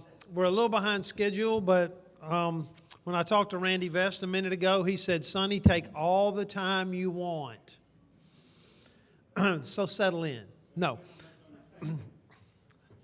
I'm going to go ahead and get started. I know that you are probably not quite yet finished, but you can probably eat and listen at the same time. Isn't it always funny when speakers say, I'm going to go ahead and get started, you continue to eat, like there's some chance that because I'm starting to talk, all of you are going to stop eating. This is the opportunity for us to recognize and spend a little time talking about the year and about our president, David Money. But before we get going, one of the traditions in our convention for the last 50 years has been our relationship with the Association of Agricultural Extension Agents and what has been known to us for as long as I've been here and longer even before that as the County Agent's Kitchen. If we could put ourselves back to what would be a normal convention schedule, yesterday we would have enjoyed our time together downstairs at the Perdido Beach Resort and a lunch that always amazes me that somehow or another we're able to run about 650 people through a buffet line in 20 minutes. I don't know if there is a Guinness Book of World Records or if there is even still a Guinness Book, but if there is one, that ought to be in there. It is an amazing thing to watch behind the scenes. Y'all don't see it, but to see what's going on behind the doors back in the kitchen to allow that to happen is pretty amazing, and it is a huge part of our convention. And then this morning we would have enjoyed breakfast and a little more leisurely pace and the opportunity to visit, I know, with your friends from around the state that come every year to Perdido, that are as much a part of our convention as each of you. And we ask them to come today and to continue our tradition the very best way we can given COVID-19. And that is to be here to speak to you for a minute or two and to continue a tradition that was also going on when I came here that deals with hams and gifts. So I think Eva Brantley is still president for a little bit longer, and if you want to come up and say a few things to our group, we would welcome you. Thanks very much. I'm going to put my mask on as you go by in order not to be hit by the police. I will do the same. Thank you. Good afternoon, everyone.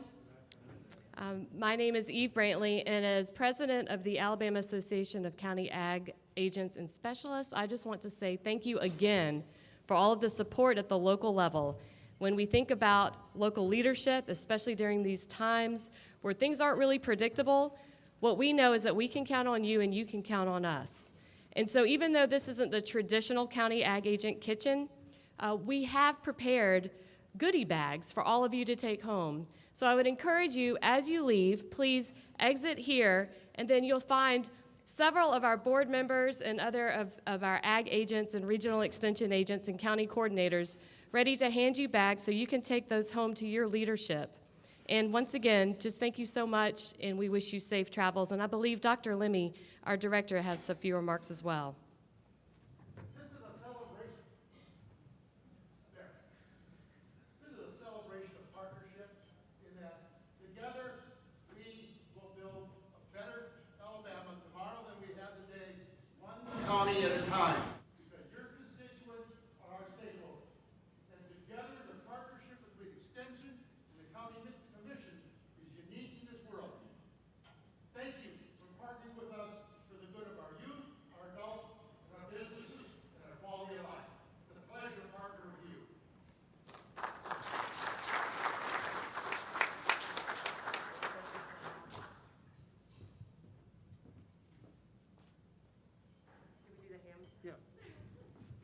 David and Randy, I think they have a gift for you.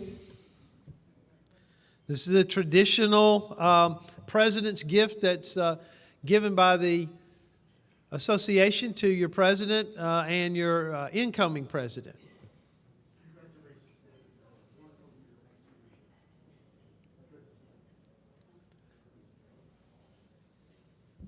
So if you wonder what you get paid for being ACCA president, 2 hams.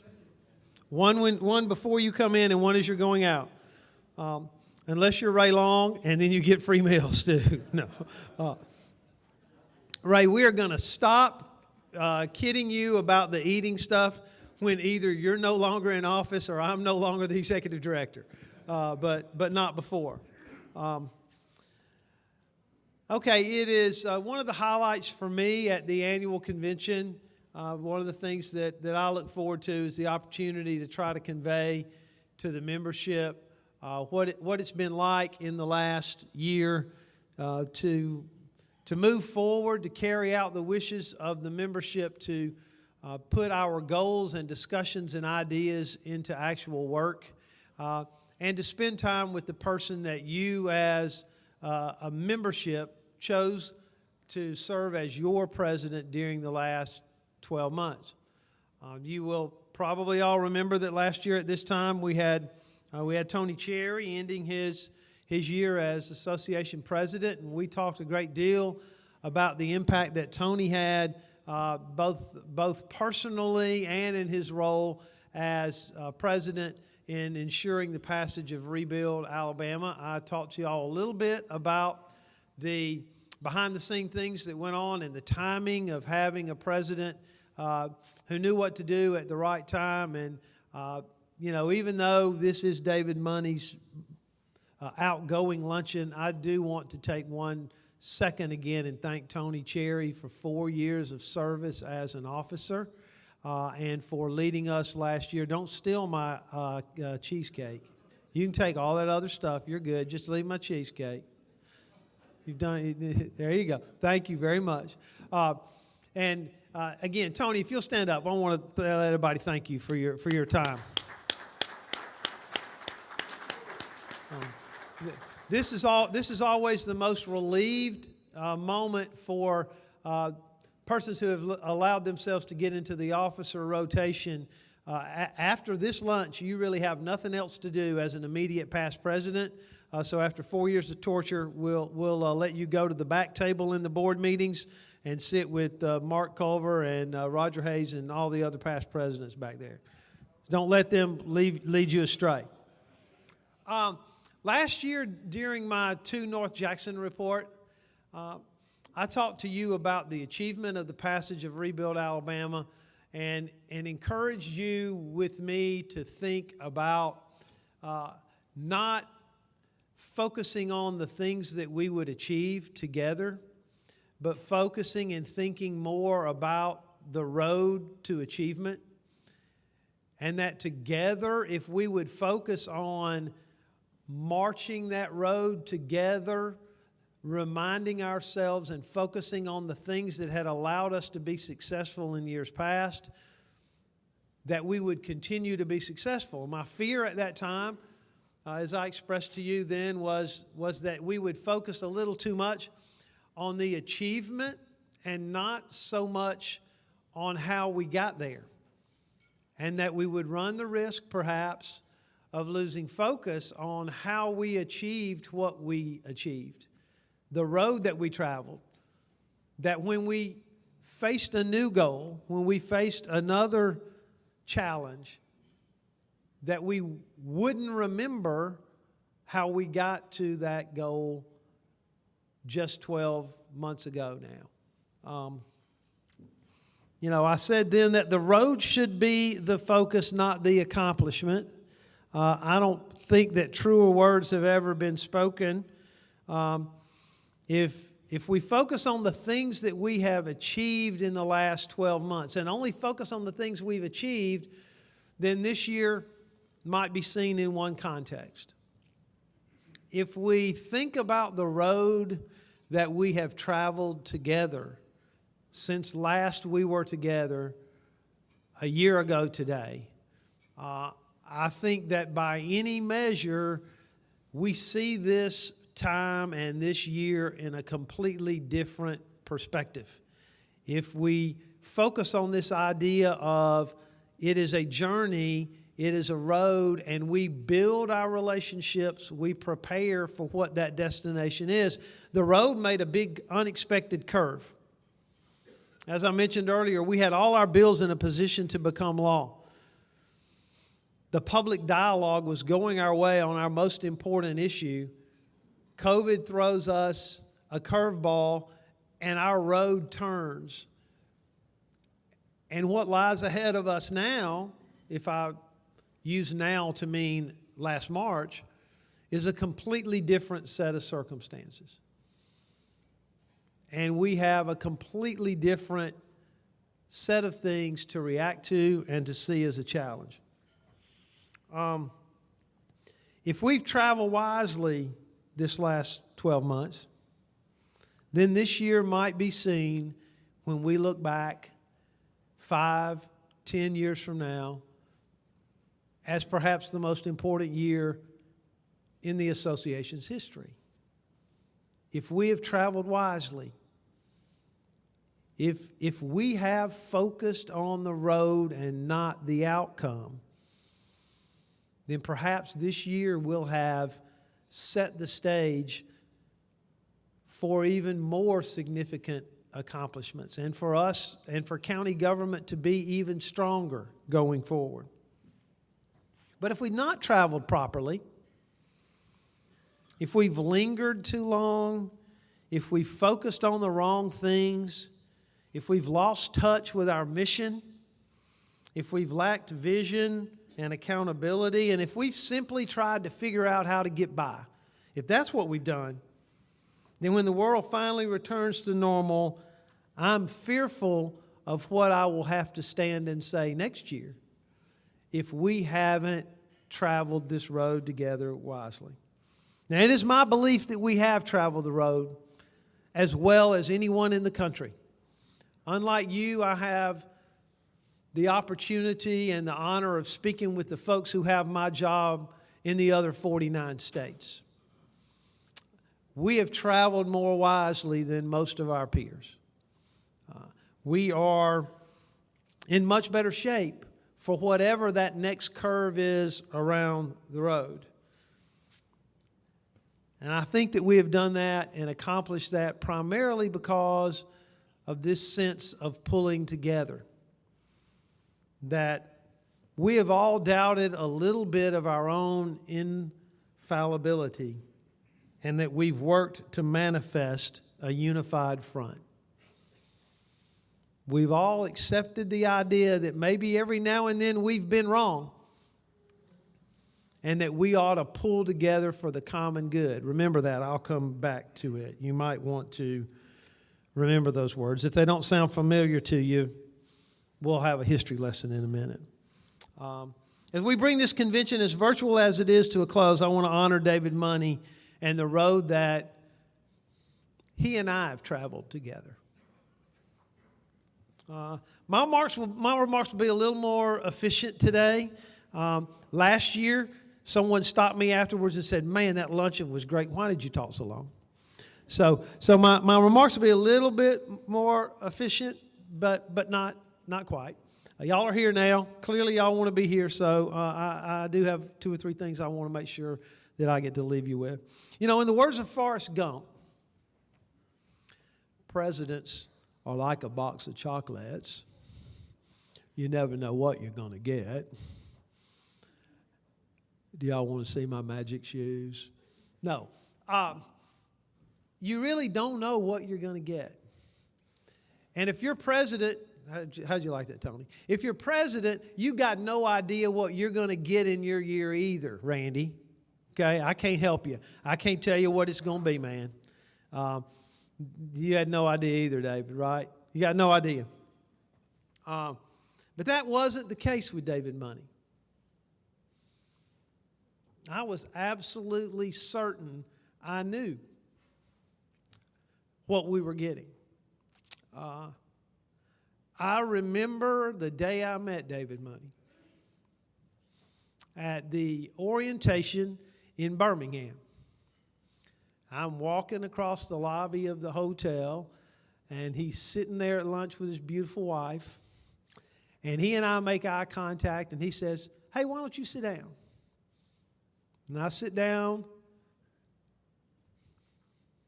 and have lunch with David Money.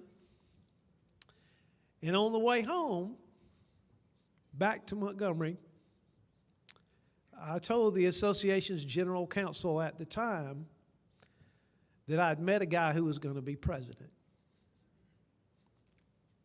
I knew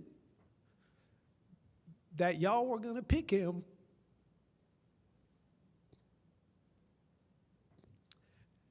I had no idea why. I had no idea what we were going to face together. But I knew that afternoon that he was going to be president of the association.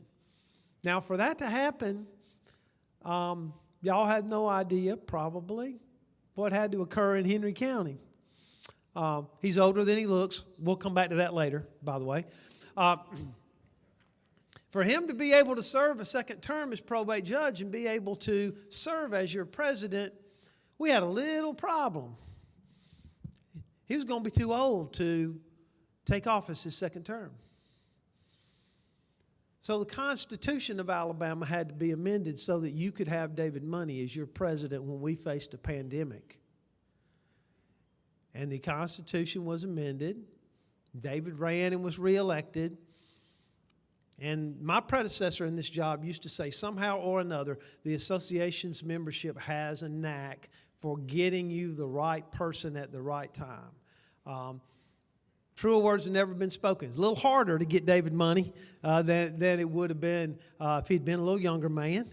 I don't know that I could keep up with him if he'd been a whole lot younger. But I knew that day, I had no idea what we would face together. There's no need for us to revisit in detail what's happened the last few months. Some of you know I'm a student of the history of politics, and I've spent a bunch of the time by myself over the last 8 months, pondering over and poring over and hanging on the words of a speech that was written but not delivered in the summer of 1787, when the history of our country really hung in the balance in a hot summer in Philadelphia, when the Constitutional Convention was being held. And after 3 months, 2.5, of arguing and fussing and making deals and backstabbing and all the stuff that goes on in the county commission meetings that y'all all know about, the representatives of all the new states were at the breaking point. Well, weren't real sure that the vote that would occur on the morning of September 17th, 1787, that the vote would be unanimous to adopt the Constitution and push it out to the states for ratification. There was an old guy. There's a theme as we move along through this afternoon. There was an old guy who was there, who was representative of his state, who was worried about what would happen if there was even one single negative vote to adopt the Constitution. He was worried that if somehow the organization splintered, that the road that would be traveled would result in the country not being strong. That if they weren't unified in their vote, even though almost everybody was unhappy about something. If we had all afternoon, I would tell you about all that. Anybody want me to do that? Didn't think so. Okay. You know, we've all, during the last 8 months, felt like we knew what was best in our counties. We knew what was best in this association. We knew what was best in this state. You know, David's leadership approach in this last year has been that he's listened more than he's talked. I've watched him think more than he has reacted. And that when it's come time to react, he's reacted in a reasoned wise, and away with absolute integrity. For that, I thank you very much.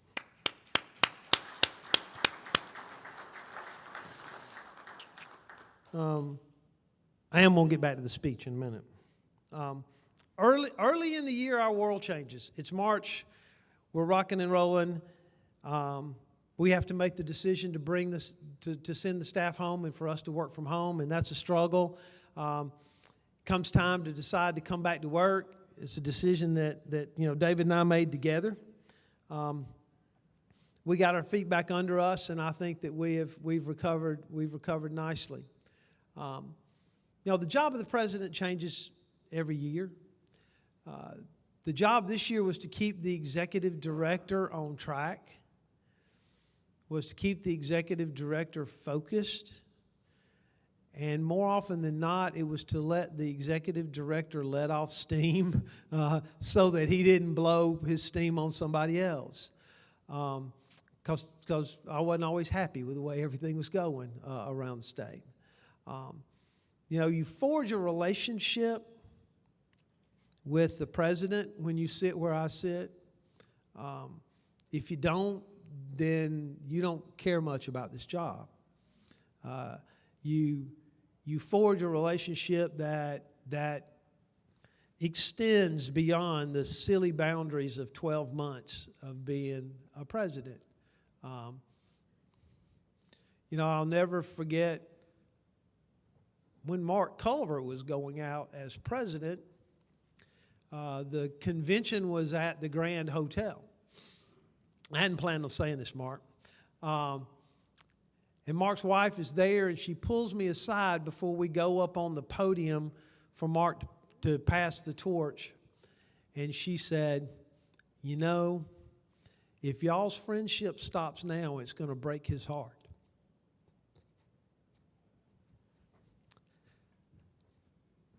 It hasn't. And it won't, David. It won't. Each of you and all of your constituents owe him a debt of gratitude. Most everybody in the counties outside the Wiregrass don't know who David Money is. The services you were able to provide and the fact that we are on our feet today when county governments all over this country are on their knees struggling to get up is in large measure due to the leadership of David Money and the road we traveled to achievement together.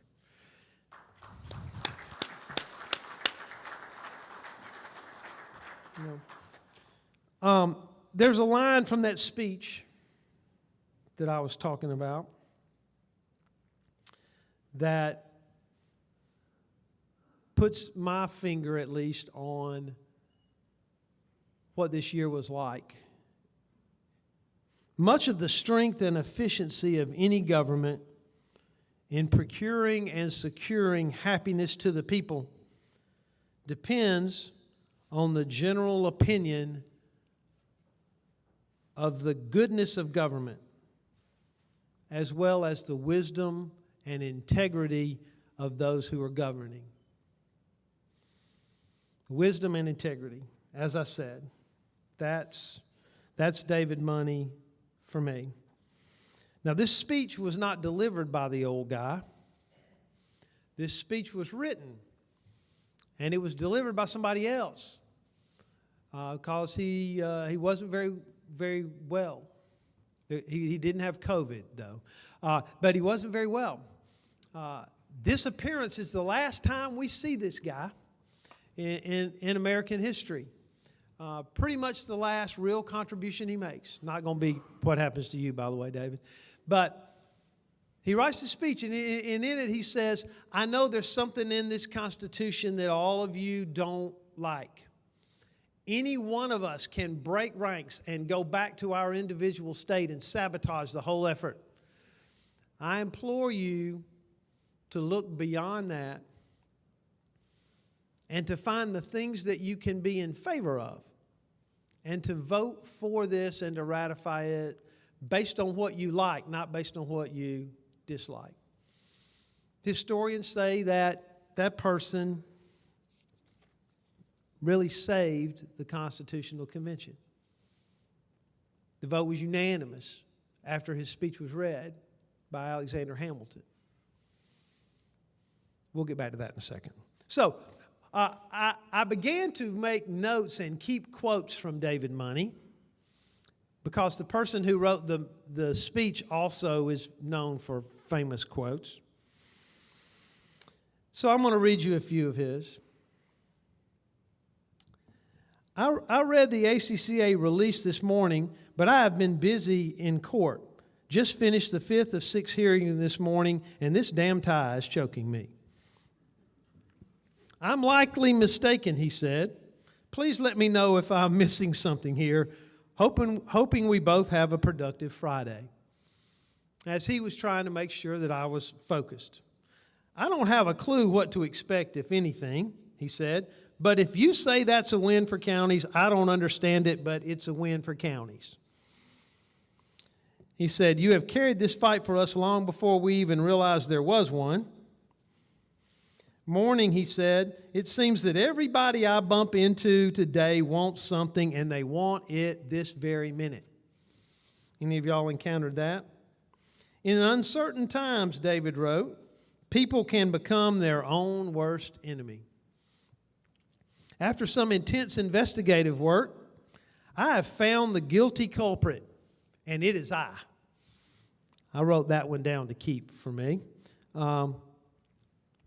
At some point, David asked me how things were going, and I said, did you see the movie from the 70s? They shoot horses, don't they? I said, there are times when I feel like they ought to just shoot up here amongst us because somebody needs to have some relief. So he spent the next few weeks sending me horse references. He said, the movement is on. Some of this is merited, but probably not anything ACCA needs to take a stand on. Hey, they do shoot horses, don't they? You go home and rest this weekend, and on Monday you feed the horses. Another Friday. Just making sure the horses are still running free in the pasture this week. Have a good weekend and don't shoot any horses. We need all of them that you have. He said to me at one point, I may be wearing blinders, but I'm going into this hopeful that it will be mutually productive. I am probably wrong. Wow, what a clever response, he said to me. Why didn't I think of that? Never fail to let me know when I need to buckle my chin strap. And my favorite from David, I'm perfectly comfortable with your recommendation. It's too hot for alcohol anyway. Not sure what that meant. He did say, in the midst of all the COVID things, it looks like I'm coming down with the dreaded crud. So I may just listen at home and eat raw oysters. As it turned out, he didn't have COVID-19, and I'm wondering if the CDC might consider oysters as the vaccine that we need. And finally, I confess I'm not very familiar with that bill. My emphasis each day is on getting reelected, which I saved from when you were vice president. Okay, so the guy who wrote the speech, some of you who have had nicknames before as presidents know where I'm going with this. For those of you who've had, there's Ray, what was your nickname? The Slugger? Not the Eater, the Slugger. Okay. The guy who wrote the speech, let me see if I can give you some of his quotes. We're all born ignorant, he said, but one must work very, very hard to remain stupid. In this world, nothing can be said to be certain except death and taxes. I'd hope y'all would say that back to me, which would let me know y'all were still awake out there. Early to bed, early to rise makes a man healthy, wealthy, and wise, right? Anybody figured out who it is yet? Well done is better than well said. Love your enemies, for they tell you your faults, Ben Franklin said. It was Ben Franklin who crafted that important speech. Too old and too sick to deliver it himself. he handed it over, and the vote was unanimous. Just as I believe today that if we took a vote, it would be unanimous, that our president carried us down the road to achievement at a time when it would have been easy for us to have put the car in park and sat there and waited for things to get better. Let's see, Ricky Harcrow, you're back there somewhere, aren't you?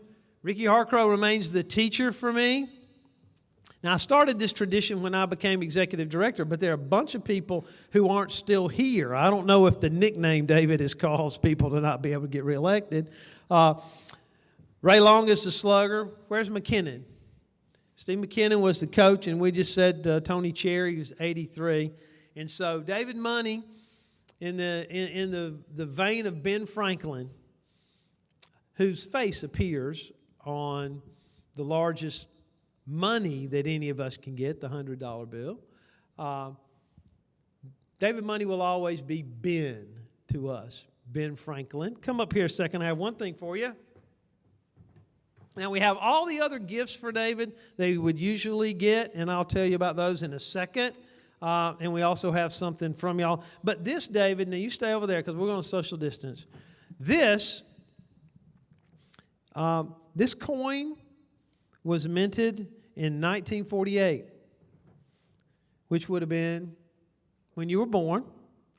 There were 7 million of these minted way back then. 1948 was the first year that the Ben Franklin $50 coin was minted, and this one's never been in circulation. The only hand that's ever touched it was mine when I took it out of the packaging and stuck it in here for you.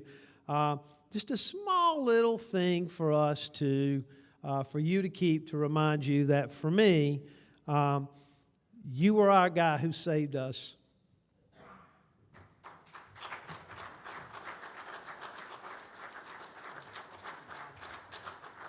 You know, there's a scrapbook over there. There's a resolution that your board of directors and membership have adopted for you. There's a plaque that shows the 4 pieces of legislation that passed this year. One of them, Senate Bill 161, that got you your cut of the CARES Act money, $125 million. There's the plaque. There's a plaque I brought to you down in Henry County when you unveiled the bridge with my name on it, which was one of the honors of my life. And a president's gavel for you to keep in case you ever need to hit anybody in Henry County. But there's always a gift for you to have so that you don't forget what your nickname is. Tony's got his. Ray's got his bronze baseball bat as the slugger. Ricky Harcrow's got an apple. There's a framed whistle for Steve. All you old guys that were presidents back before we started this, you ain't got nothing, but I'm going to get y'all a nickname one of these days. We'll do that too.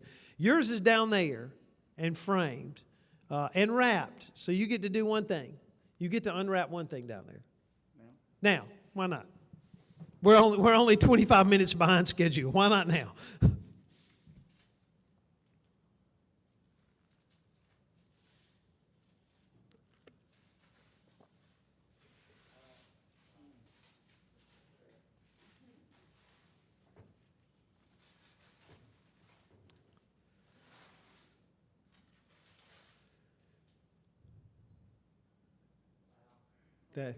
That is a portrait of Ben Franklin pondering over the words of the speech to save the Constitutional Convention.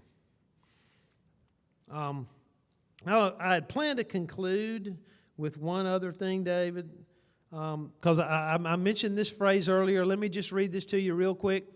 Because I tried to take credit for the idea of 67 counties, one voice, but Ben Franklin had it in his speech. Listen closely and see if you don't hear what we try to do every day. On the whole, sir, I cannot help expressing a wish that every member of the convention who may still have objections to it would, with me, on this occasion, doubt a little of his own infallibility and to make manifest our unanimous approval, put his name on this instrument, so that we would all give a little so that we can be unanimous. David, you know how much I love you. Thank you.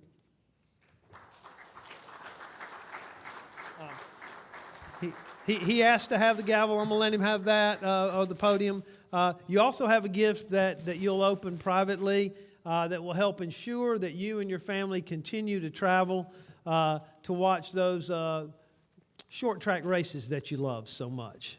And when you make those travels together, you think about your county family who helped make that possible for you. Thank you. Thank you, and this is not about me, and I told Sonny I wanted 60 seconds after whatever he said. This is about this team of leaders we have here, you folks in the audience, and this man.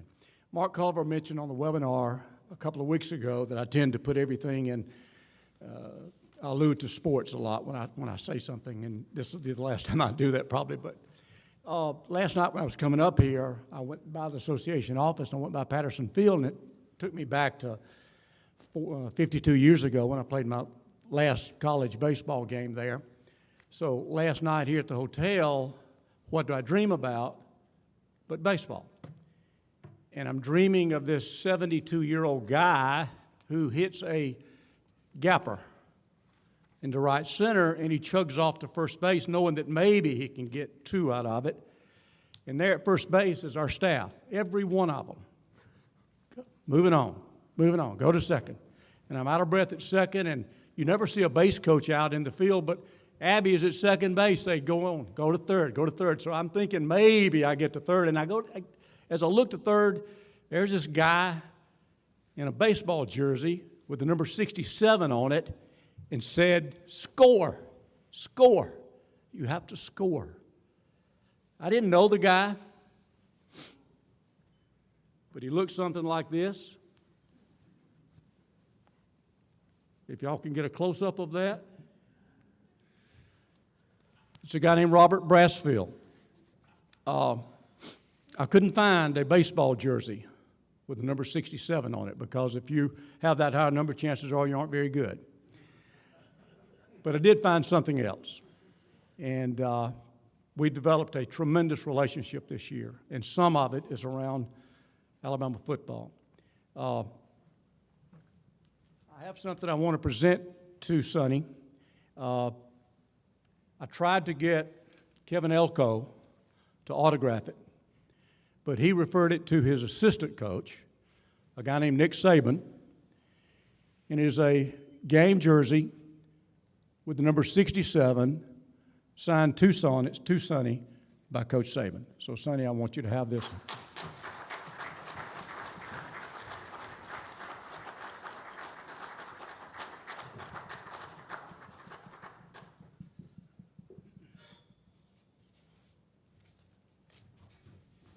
Thank you, David, very, very much.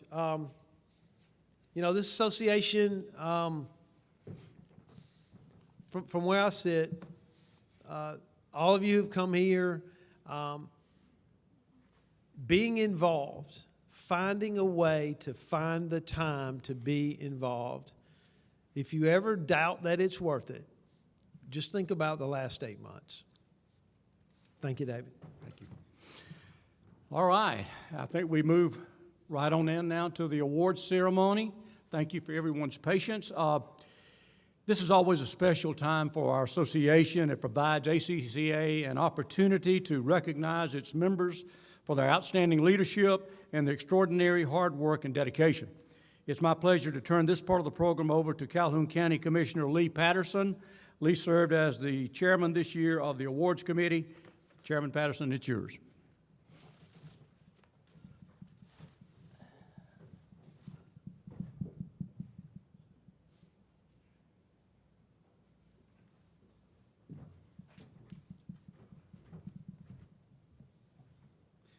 I want to thank you, Judge Money, for what you've meant to the association, echoing Sonny's remarks.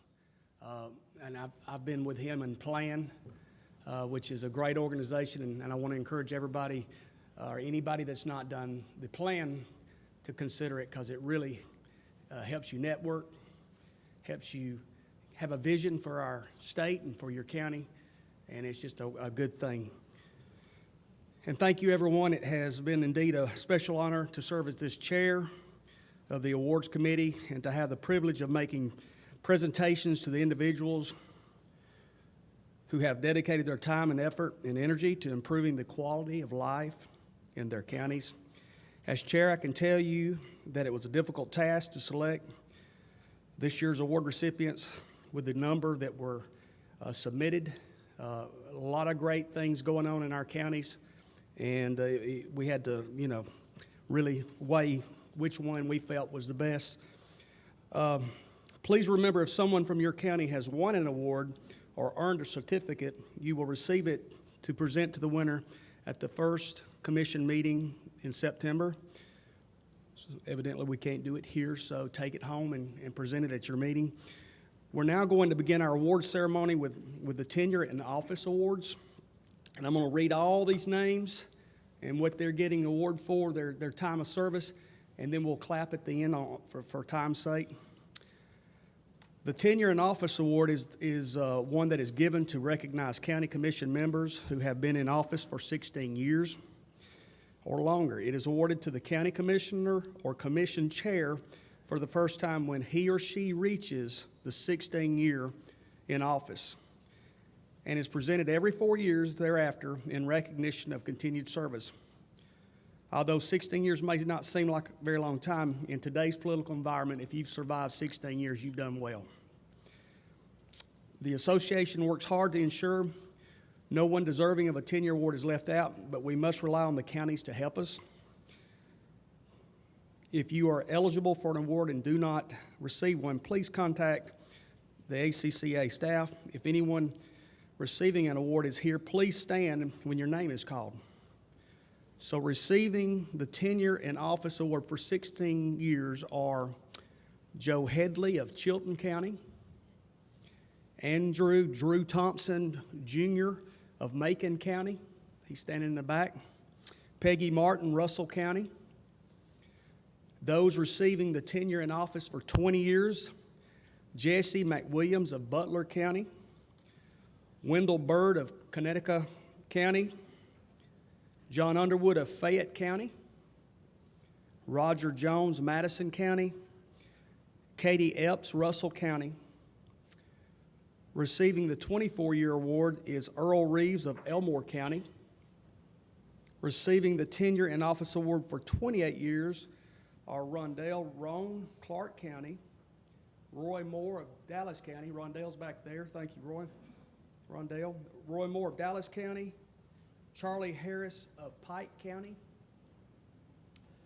Gentry Lee Russell County, Lindsay Allison, Shelby County, Kevin Cunningham in Talladega County. Receiving the whopping 32-year award is K. Earl Gilmore of Barber County, Leonard Millender of Connecticut County, and receiving a 36-year award is W. Dixon Farrier of Lowndes County. I want to thank all of you for your service. Let's give everybody an applause that got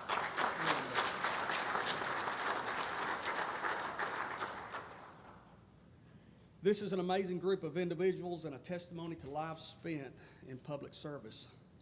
Before we move to the next portion of our awards program, I want to mention the names of 5 beloved commissioners who have passed away during the past year. The family of these commissioners will receive a remembrance of their service from the association at a later date. But for now, please join me in hearing these names, and at the end of their names being mentioned. Can y'all not hear me? I'm so sorry about that. So we're going to give a tribute to the 5 commissioners who have passed away. From my county, Calhoun, Eli Henderson, Charles K. Bailey of Crenshaw County, Johnny Lawrence of Lee County, Jimmy Roberts of St. Clair County, Wally Hoberton of Henry County. Let's take a moment of silence, please.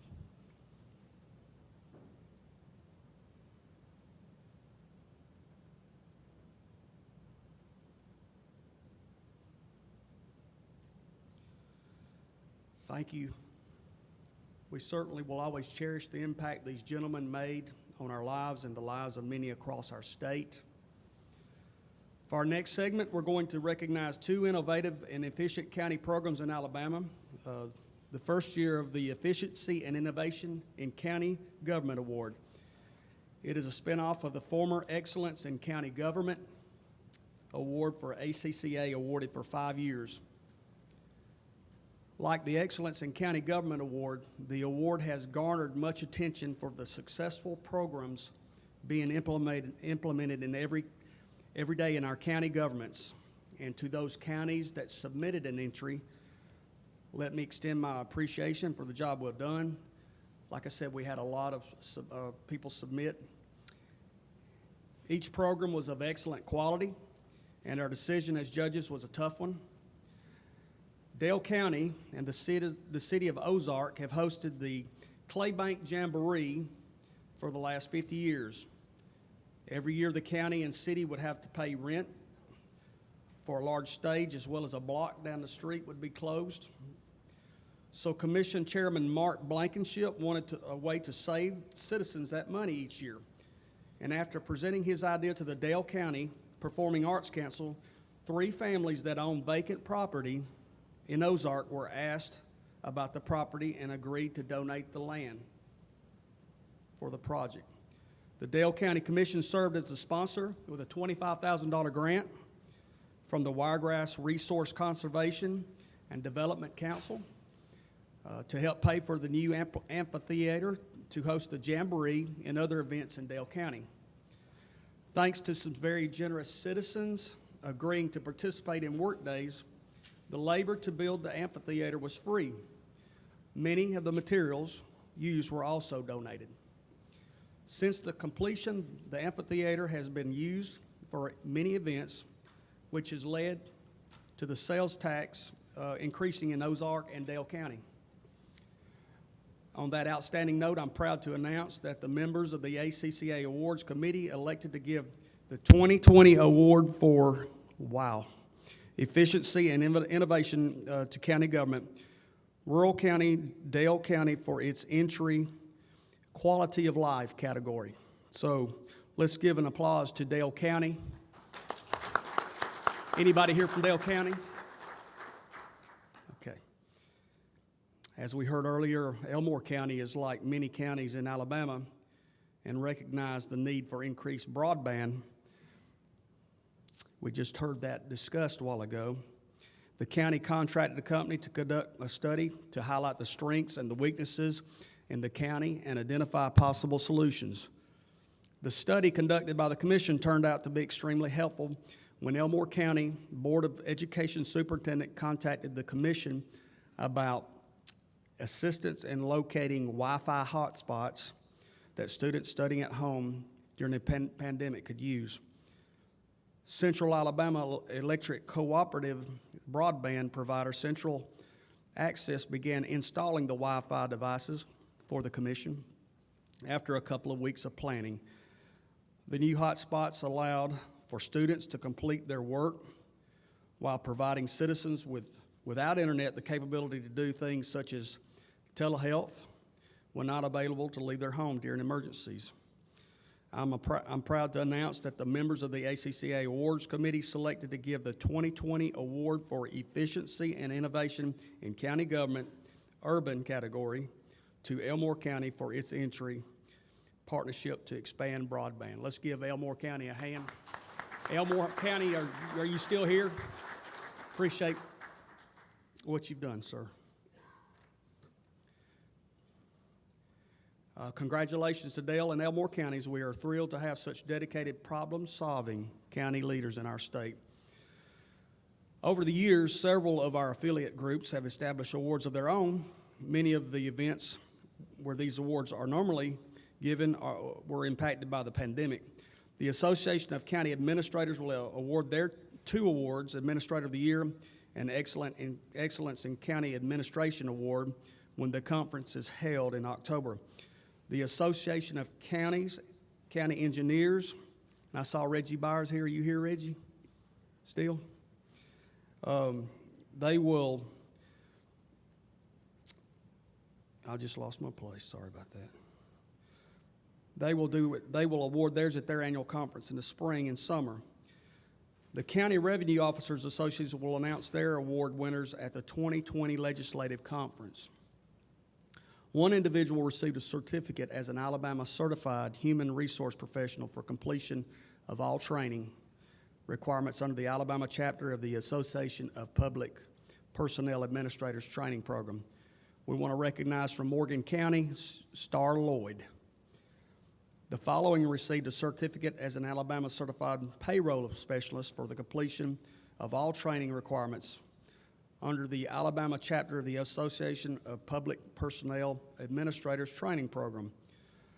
Natisha Hall from Autauga County, Elizabeth Vining from Bibb County, Thelma Hardman from Macon County, Sandra K. Hauser from Madison County, Jennifer McCafferty, Pickens County, Jennifer Foreman, St. Clair County. The following received a certificate as an Alabama Certified Risk Management Specialist for the completion of all training requirements under the Alabama chapter of the Association of Public Personnel Administrators Training Program. David Yantz from Baldwin County, Dalitha Marchman from Coleman County, Courtney Clements from Elmore County, Kelly Crowell from Houston County, Adam Bourne from Mobile County. Let's give a round of applause for all those.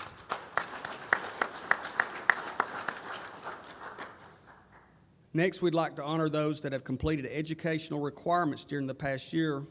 We'll be honoring county commissioners and commission staff members from across the state for their dedication to excellence in education in their field.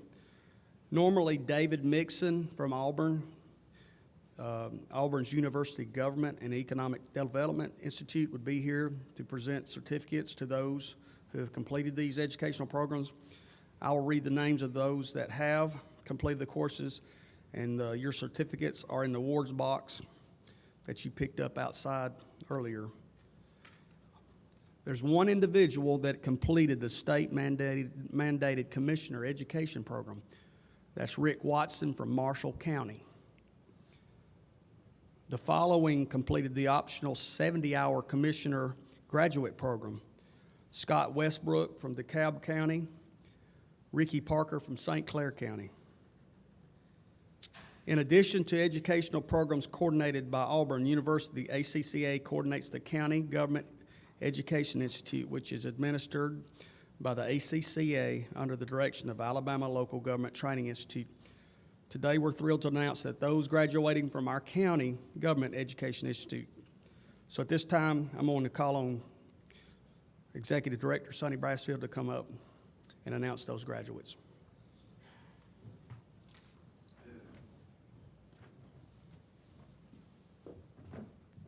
Lee, thanks very much. As Lee did, I just want to make sure we read the names of these persons from your county. The plaques and their certificates are in all the boxes that you received. If you got here late and didn't get a box, please check and make sure you see the staff when you leave. We're very hopeful that you will take those and make sure that you recognize these staff members who have invested an enormous amount of time and effort in completing these programs.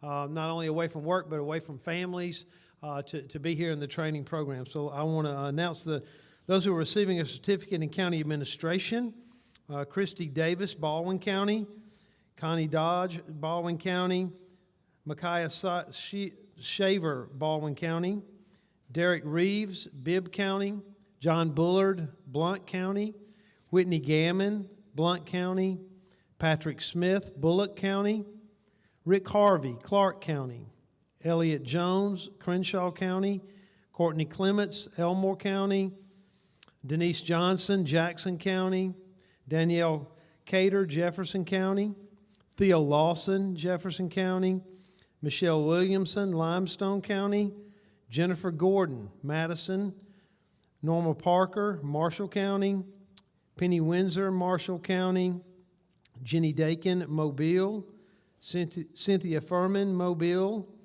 Rick Hudson, Mobile County. Cynthia Johnson, Mobile. Carmelo Miranda, Mobile County. Barbara Smith, Mobile County. Travis Hurd, Randolph. Corey Phillips, St. Clair. It's a long list of people. Again, a great example of commitment by the employees and your support of them having the opportunity to continue their education. 2 administrators with at least 3 years of experience on the job as the administrator have completed additional training, have received the approval of their county commission and this morning of the ACCA board to become certified county administrators. John Bullard of Blount County and Patrick Smith of Bullitt County. The certificate in county engineering administration, Karen Gossett, Blount County. John Isley, Greene County. Kendall Andrews, Lee County. Johnny Harper, Mobile County. James Varapi, Mobile County. Donna Han, Randolph County. And Ray Martin, Russell County. The certificate in emergency communication administration, Lee Gaither, Jefferson County. Wesley Richardson, Montgomery County. And finally, the basic level certification, Mike Evans, Mobile County. And Martisha Rogers, Lee County. That completes my list, Mr. Committee Chairman. Thank you, Sonny. I want to say again to all the award winners this year. In the award ceremony we've just had, I want to say again thank you for being able to serve as chairman. It was tough on some of these things, but I think the best candidates got awarded what they deserve. I'd like to turn the mic over to you, Judge Money, and thank you again.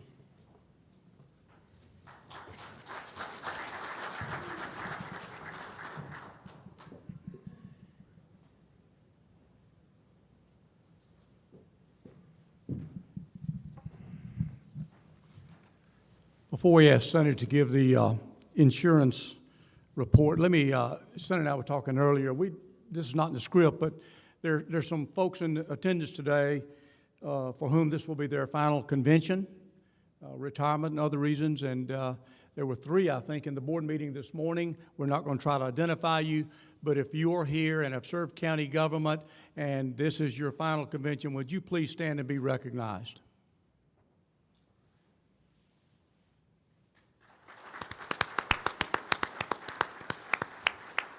Thank you very much.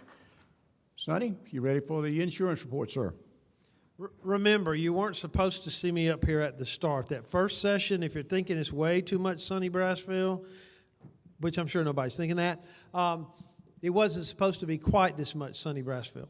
I'm going to try to get us back on schedule or pretty close to that.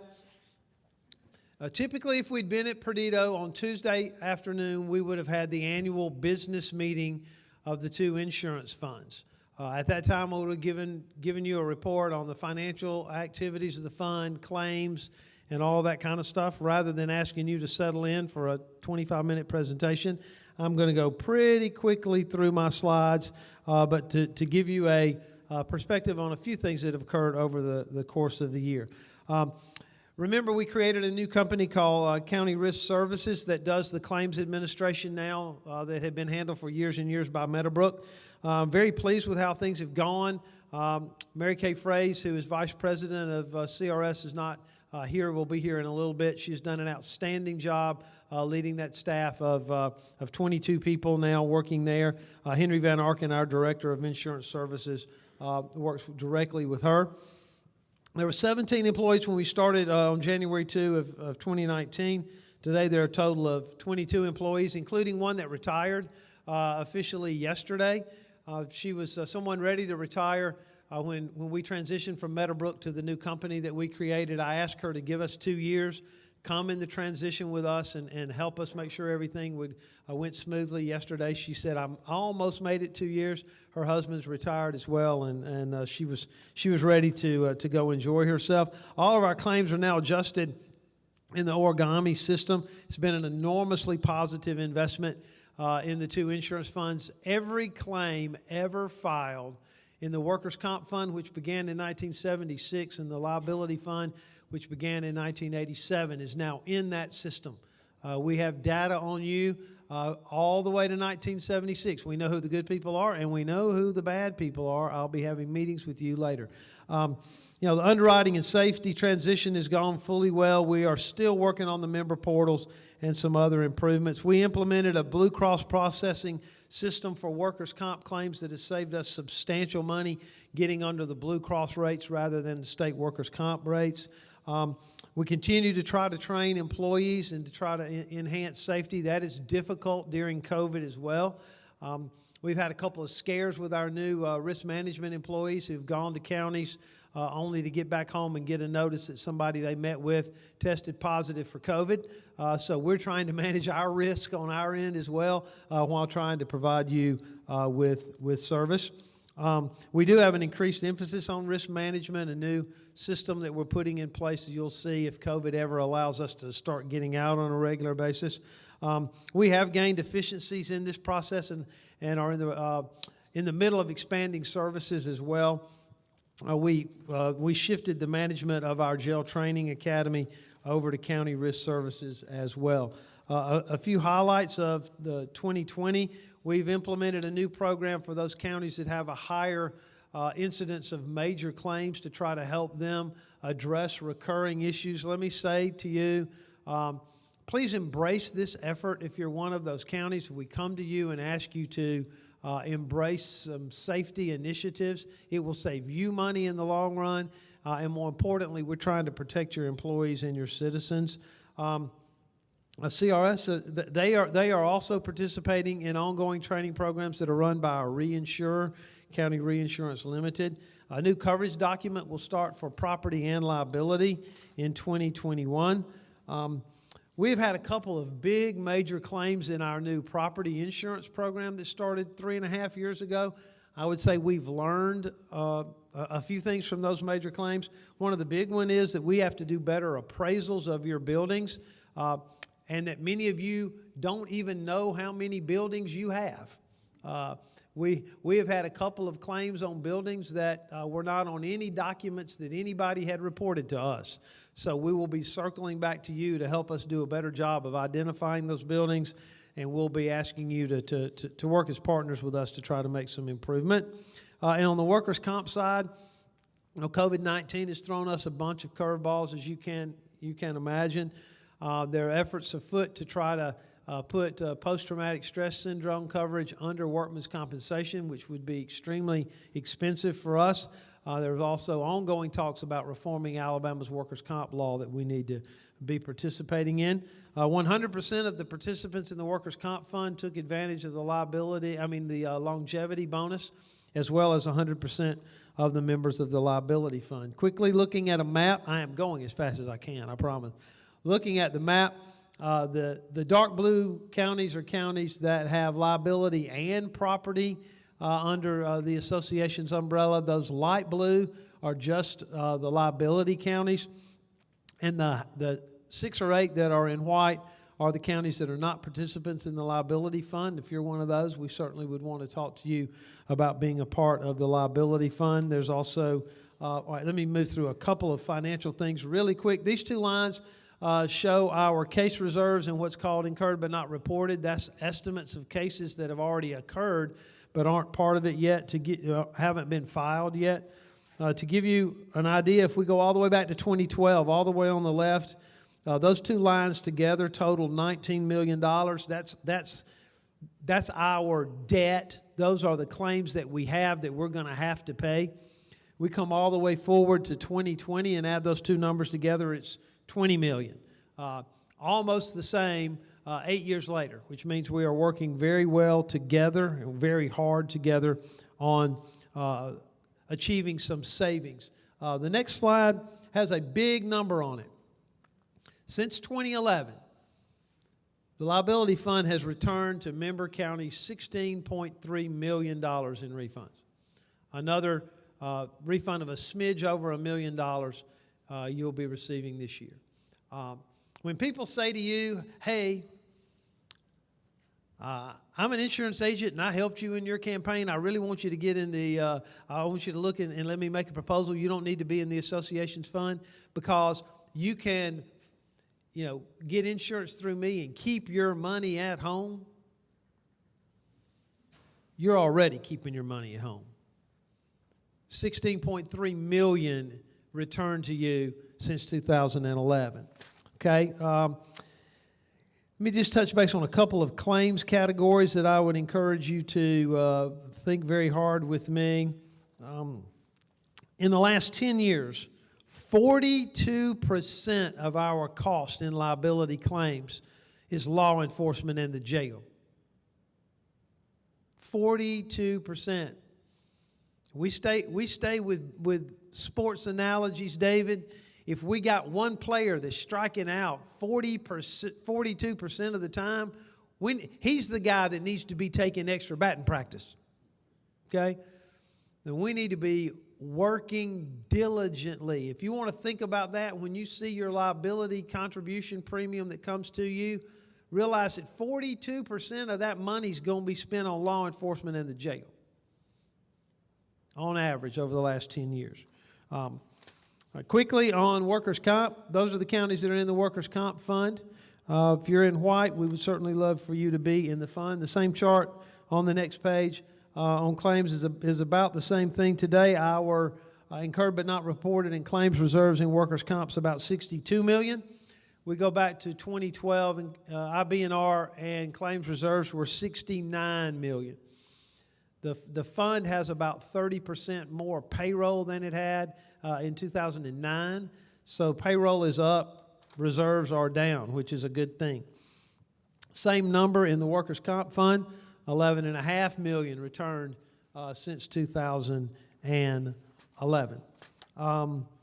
I'm going to skip all the rest of it, y'all. I think that covers everything over there, Marty. Both funds have approved a refund of more than workers' comp fund is exactly $1 million. The liability fund is $1,051,000. So you'll get more details about that. You will also get from us your premium contribution. We usually hand those out at Tuesday in the conference, and your county administrator will want to know where those are. The answer is they're in the mail to you in the next week. Okay. So if you get back and your administrator looks in the box and says, "Wait a minute, where's the sheet that tells me how much our insurance premium is so that we can put it in the budget?" That's in the mail. Okay, that's my entire report, David. I got us almost back on schedule.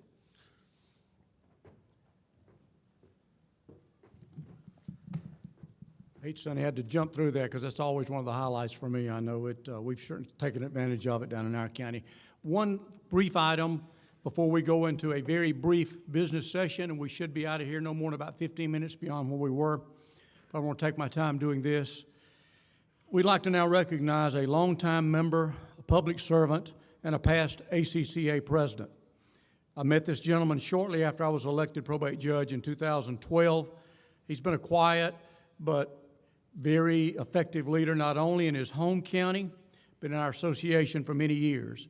He and I have often discussed issues common to our adjoining counties, and his advice has always been valued and most helpful. Steve McKinnon from Dale County, will you please stand? All the way at the back.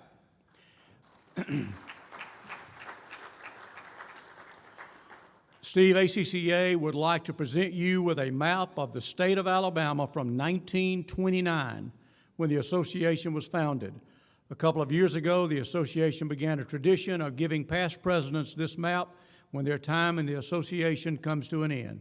Steve, thank you again for your leadership, and more than that, for your personal friendship. Thank you, Steve.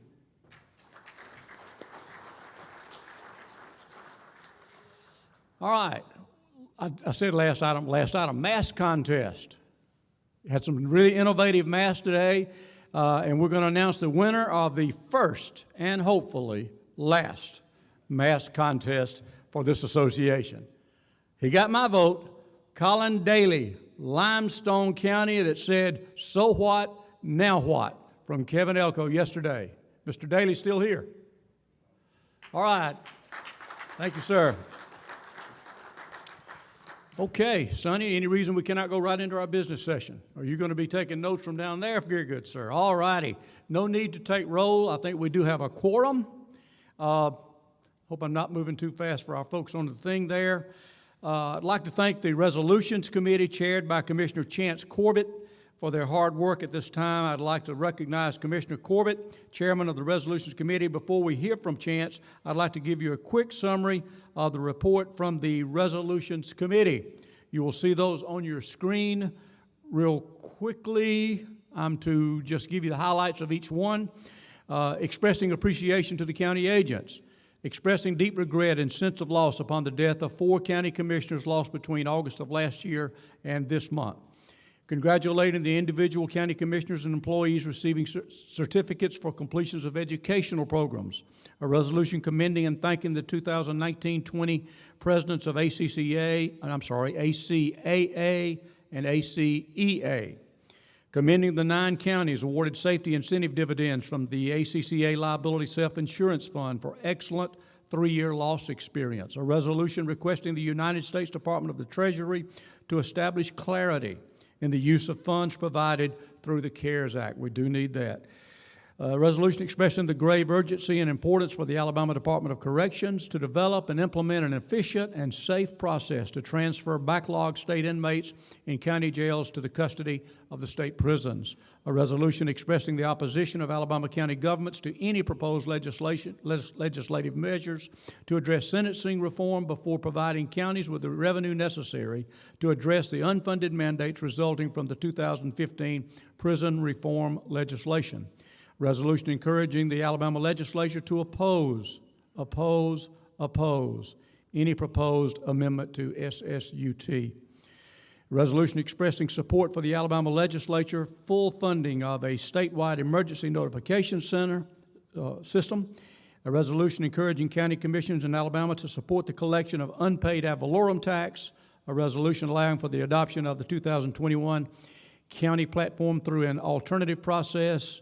Resolution halting the requirements for continuing education credits necessary in the 2020 to maintain certification. And finally, a resolution recognizing the retirement of Ed Phillips Jr. from the Alabama Department of Transportation. Chance, if you're here, would you please stand, sir? Thank you.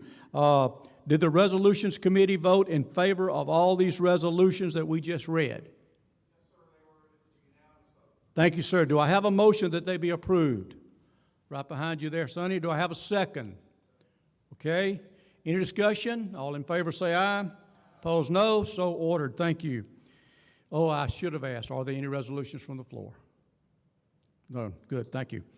Item 3, Board of Directors report. I'd like to give you a quick, hold on just a second. Oh. I wrote this last night, I think. It's been my extreme pleasure to serve as your president for the past 12 months. It's truly been one of the most rewarding experiences of my life in public service. I thank you for the confidence you've shown in me. It's been a wild ride, but we've managed to get through it together. Thank you. The board reviewed and approved the moving members of the ACCA staff from level 2 to level 1, as many of you counties have done. The retirement system moving our staff from level 2 to level 1, that was approved this morning, and that begins with the 21 fiscal year. Okay, now it's time for the district caucuses we used to do for the election of members of the board. It's now to elect those who will serve on the board of directors for the coming year. Each district should elect one person to the board of directors. Let's go over the election process before we get started. And I put my ballot somewhere, but that's okay. We have a process in place for voting. The names on the ballot for consideration during the caucuses. The opportunity to qualify for election closed 2 weeks ago. So we've printed a list of candidates who are qualified and have followed the process. You may only vote for those persons who did qualify by that process. This election is extremely important and should not be taken lightly. The members of the board of directors serve as the governing body for this association and makes many important decisions about its operation. I encourage you to be very diligent in the casting of your county's vote. If you're seeking an office, please be willing, or if you're seeking an office, please be willing to attend the meetings and to be a very active leader. That is very important. For everyone's safety, we're not going to get together and caucus like we normally do, but here's what we will do. These districts have only one candidate. Districts 2, 3, 5, 6, 7, 8, 9, 10, and 12 all have one candidate who is qualified. Those candidates are District 2, Steve Haraway from Madison County, District 3, Johnny Grant from Etowah County, District 5, Joe Knight from Jefferson, District 6, Donald Anderson from Hale, District 7, Lee Patterson from Calhoun, District 8, Sam Bradford from Chambers. I hope my wife didn't see me lick my finger. District 9, Jay Thompson from Autauga, District 10, Leonard Millender from Conecuh, and District 12, Connie Hudson from Mobile. Do I have a motion to elect the unopposed candidates as their district's representation? I hear all the room. Any seconds? Okay, I will call for a vote. Those in favor of that, please say aye. Opposed, no. All righty, so ordered. Now, there are only 3 districts with contested races. Those are districts 1, 4, and 11. The counties in these districts are as follows. Now, listen up, because these are the counties who have a vote. So make sure that if you're here, you'd make that vote. I'm to hold up my ballot that I have put somewhere, but I will write it down and give Henry County's ballot to them in a minute. These counties will vote: Barber, Blount, Coffee, Colbert, Covington, Crenshaw, Cullman, Dale, Fayette, Franklin, Geneva, Henry, Houston, Lamar, Lauderdale, Lawrence, Marion, Morgan, Pike, St. Clair, Walker, and Winston. Each of those counties has one vote. If you're from one of those counties just announced, please look in the box or the bag that you were given, and you will see that you have a ballot. There should be a ballot with the names of the 2 candidates, your choice of 2 candidates that you will vote for. Everybody got their ballot from those counties. Anybody does not have it? Good. Again, please remain seated, mark your ballot, and when you have done so, raise your hand and an ACCA staff member will come by and pick up the completed ballot and then tally the votes. Vote, raise your hand, make sure that your ballot is taken up.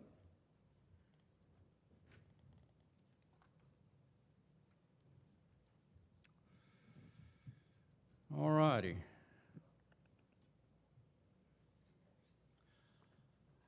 I think, if I'm reading this right, that we wait until someone tallies those, and then Sonny is going to give us the results.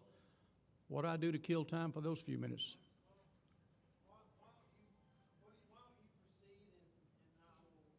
Okay. Okay. All right. We're going to get back with that announcement here in just a minute. I'm moving on to item 6 is the report of the nominating committee.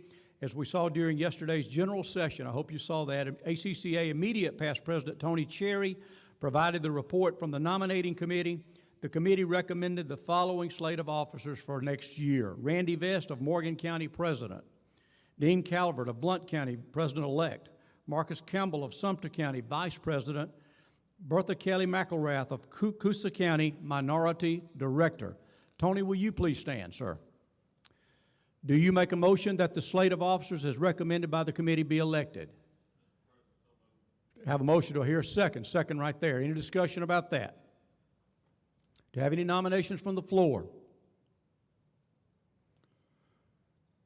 Hearing none, is there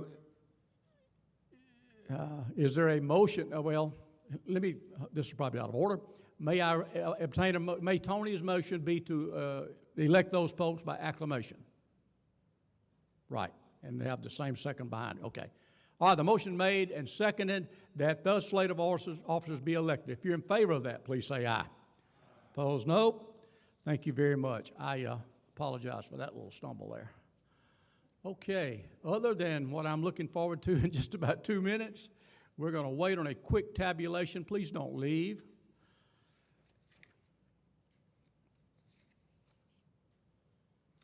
Let me say this while I'm waiting. I referenced, I hope Culver's gone, a baseball analogy a while ago, and I said that was the last one. It's not. There's one more. When your team has done all it can do, this is the team, that's the coaching staff. When we've done all we can do, and maybe it's the bottom of the ninth and we have a one-run lead, then normally you go to your bullpen for what's called the closer, your ace, the guy who's going to take it on home for you. In just a few minutes, I'm going to pass the gavel to a gentleman that I have gotten to know, especially the last 12 months. And in my 72 years on this earth, I have never met a finer man, good man, integrity. This organization will be in tremendous hands next year. So, Randy, I want to say that now before you come up, how much we appreciate you, and I want to give you that gavel in just a few minutes, and be glad I did. Yes, sir? Oh, with that, y'all have done too much, y'all, too much.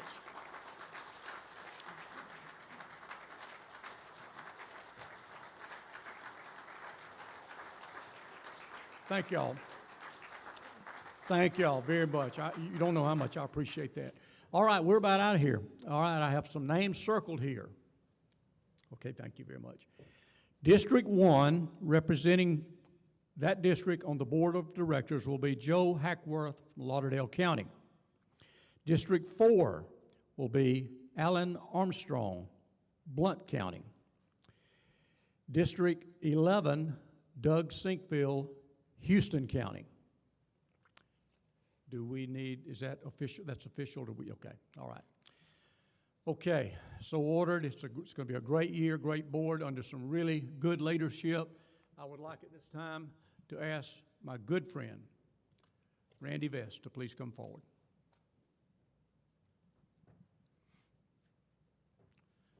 Randy, my mask is on the table, so I apologize, but I want to tell you something. They gave me this last year.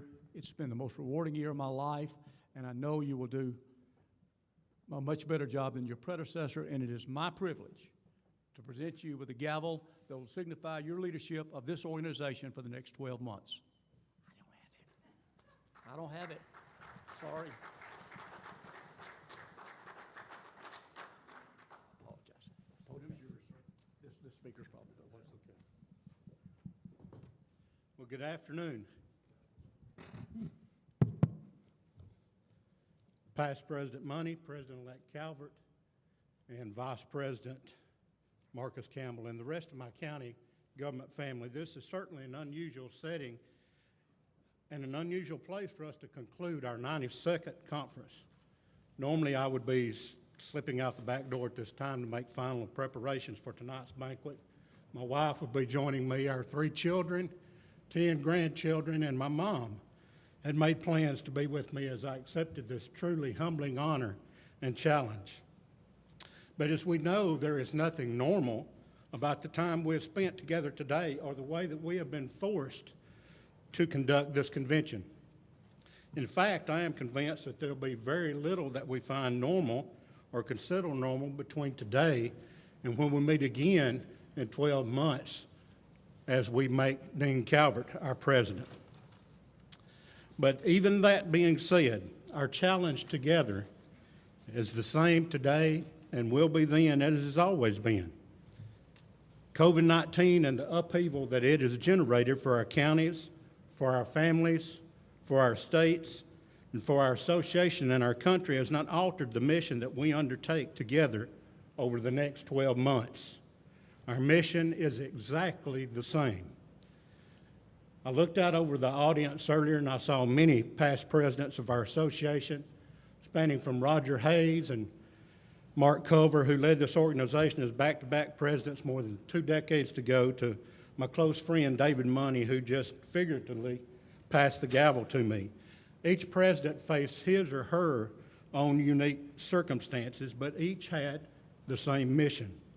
And it is the same mission that I pledge with all that is within me to carry out with your partnership and your commitment. Like most of you, I never came to county government with a plan to serve leadership in a position in this association. This is just something that happened, just something that evolved because I've been active. As I have seen what this association can accomplish, and I felt a responsibility to get in the game, to borrow the theme from Steve McKinnon's year as president, and to do my part to carry on the mission.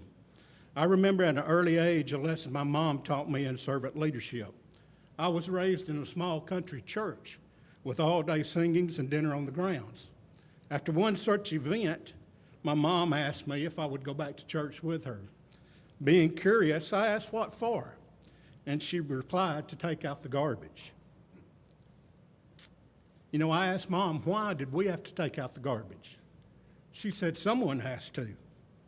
You know, I never heard Mom tell anyone that she was doing this, nor did I ever hear her complain about it.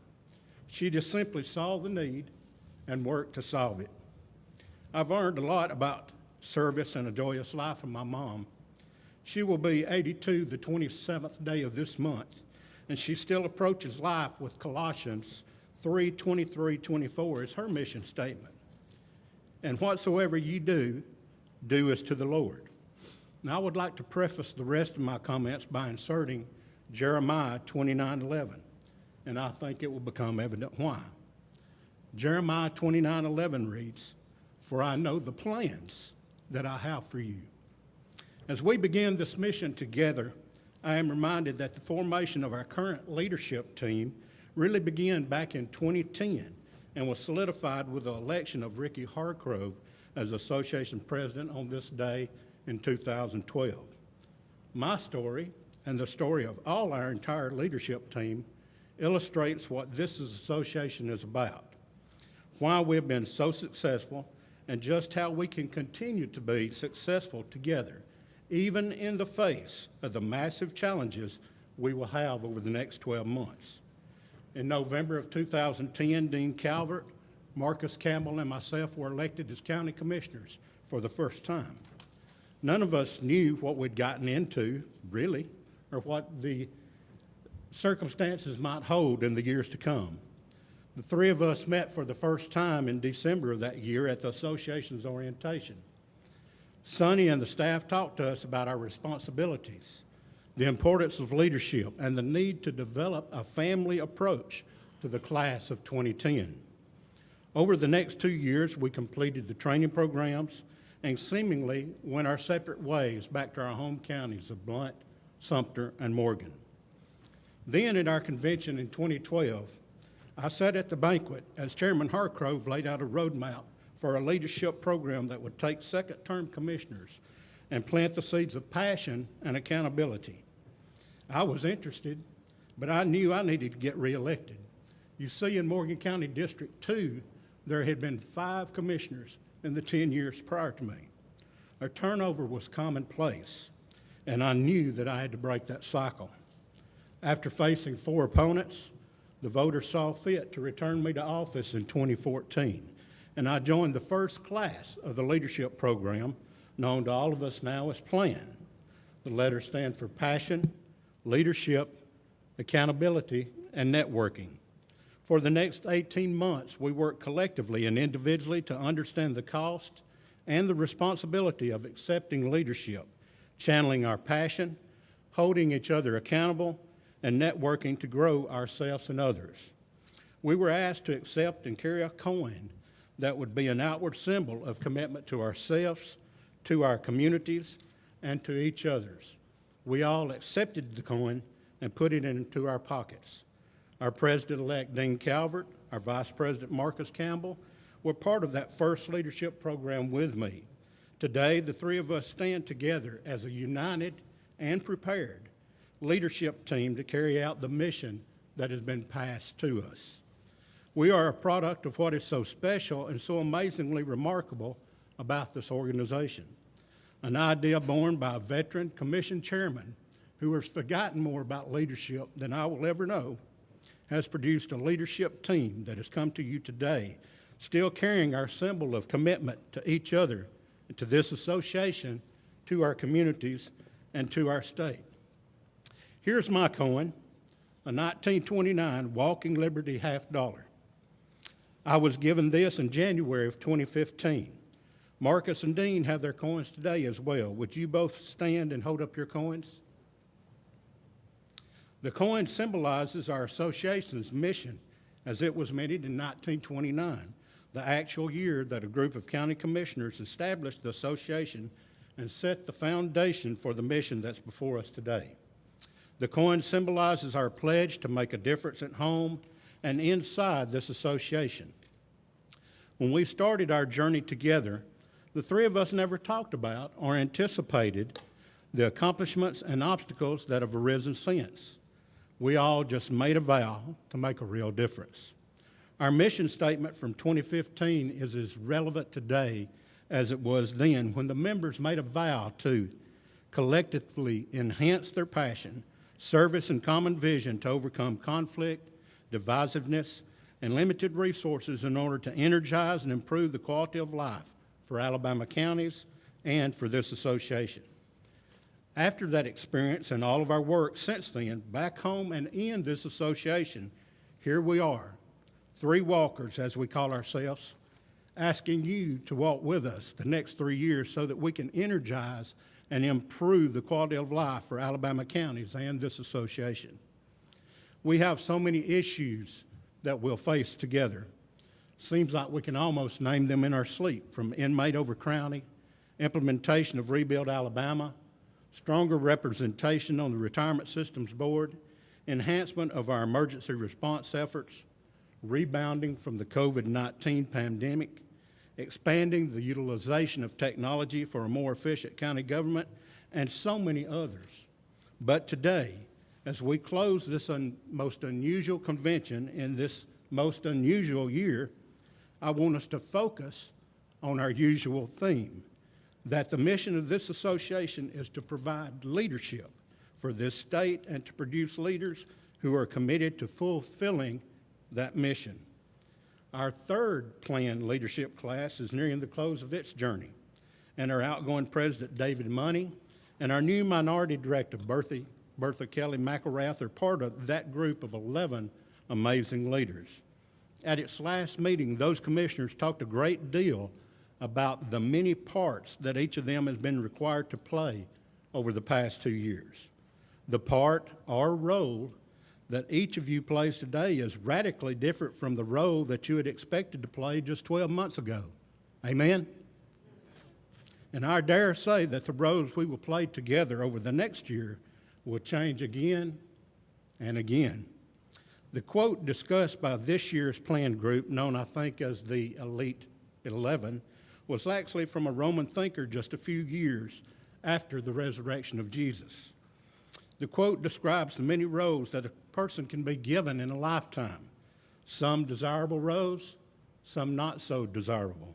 Some roles that are easy, some that are difficult. In the end, the quote concludes, "For this is your business, to act well the given part, but to choose the part belongs to another." I don't know what part each of you will be given in the next 12 months. I don't even know what part I'll be given. I'm certain that David Money had no idea of the part that he would play this year. After all, the assignment of each part comes from God. But my pledge and my challenge to you as we depart this afternoon is the same challenge that my plan partners have made to themselves this year. To the best of my ability, I will play well the part that I am given. I will commit my passion, service, and common vision to overcome conflict, divisiveness, and limited resources that we can together energize and improve the quality of life for Alabama counties and this association. I need you to play well the part that you are given. Whatever that turns out to be, together, with thanks to all those who have come before, we'll carry on the mission that was set when this association began. 1929, all those who came before us. Been a long time that that coin managed to travel and make its way into my pocket. And it reminds us of the responsibility that we have over the next 12 months. Travel safe, rest, and then be ready. Our mission is clear, and there is much work to do. I know everyone is in a hurry to get home, but please remember as you leave to keep a distance between you and the person in front of you. I know that we all like to gather outside as we are used to doing at the Perdido Beach Resort. But please, if you need to try to catch up with someone, wait to do that after you get into the parking lot. I think now I need to go see if the garbage needs to be taken out. Again, be safe, and may God bless each of you. Thank you.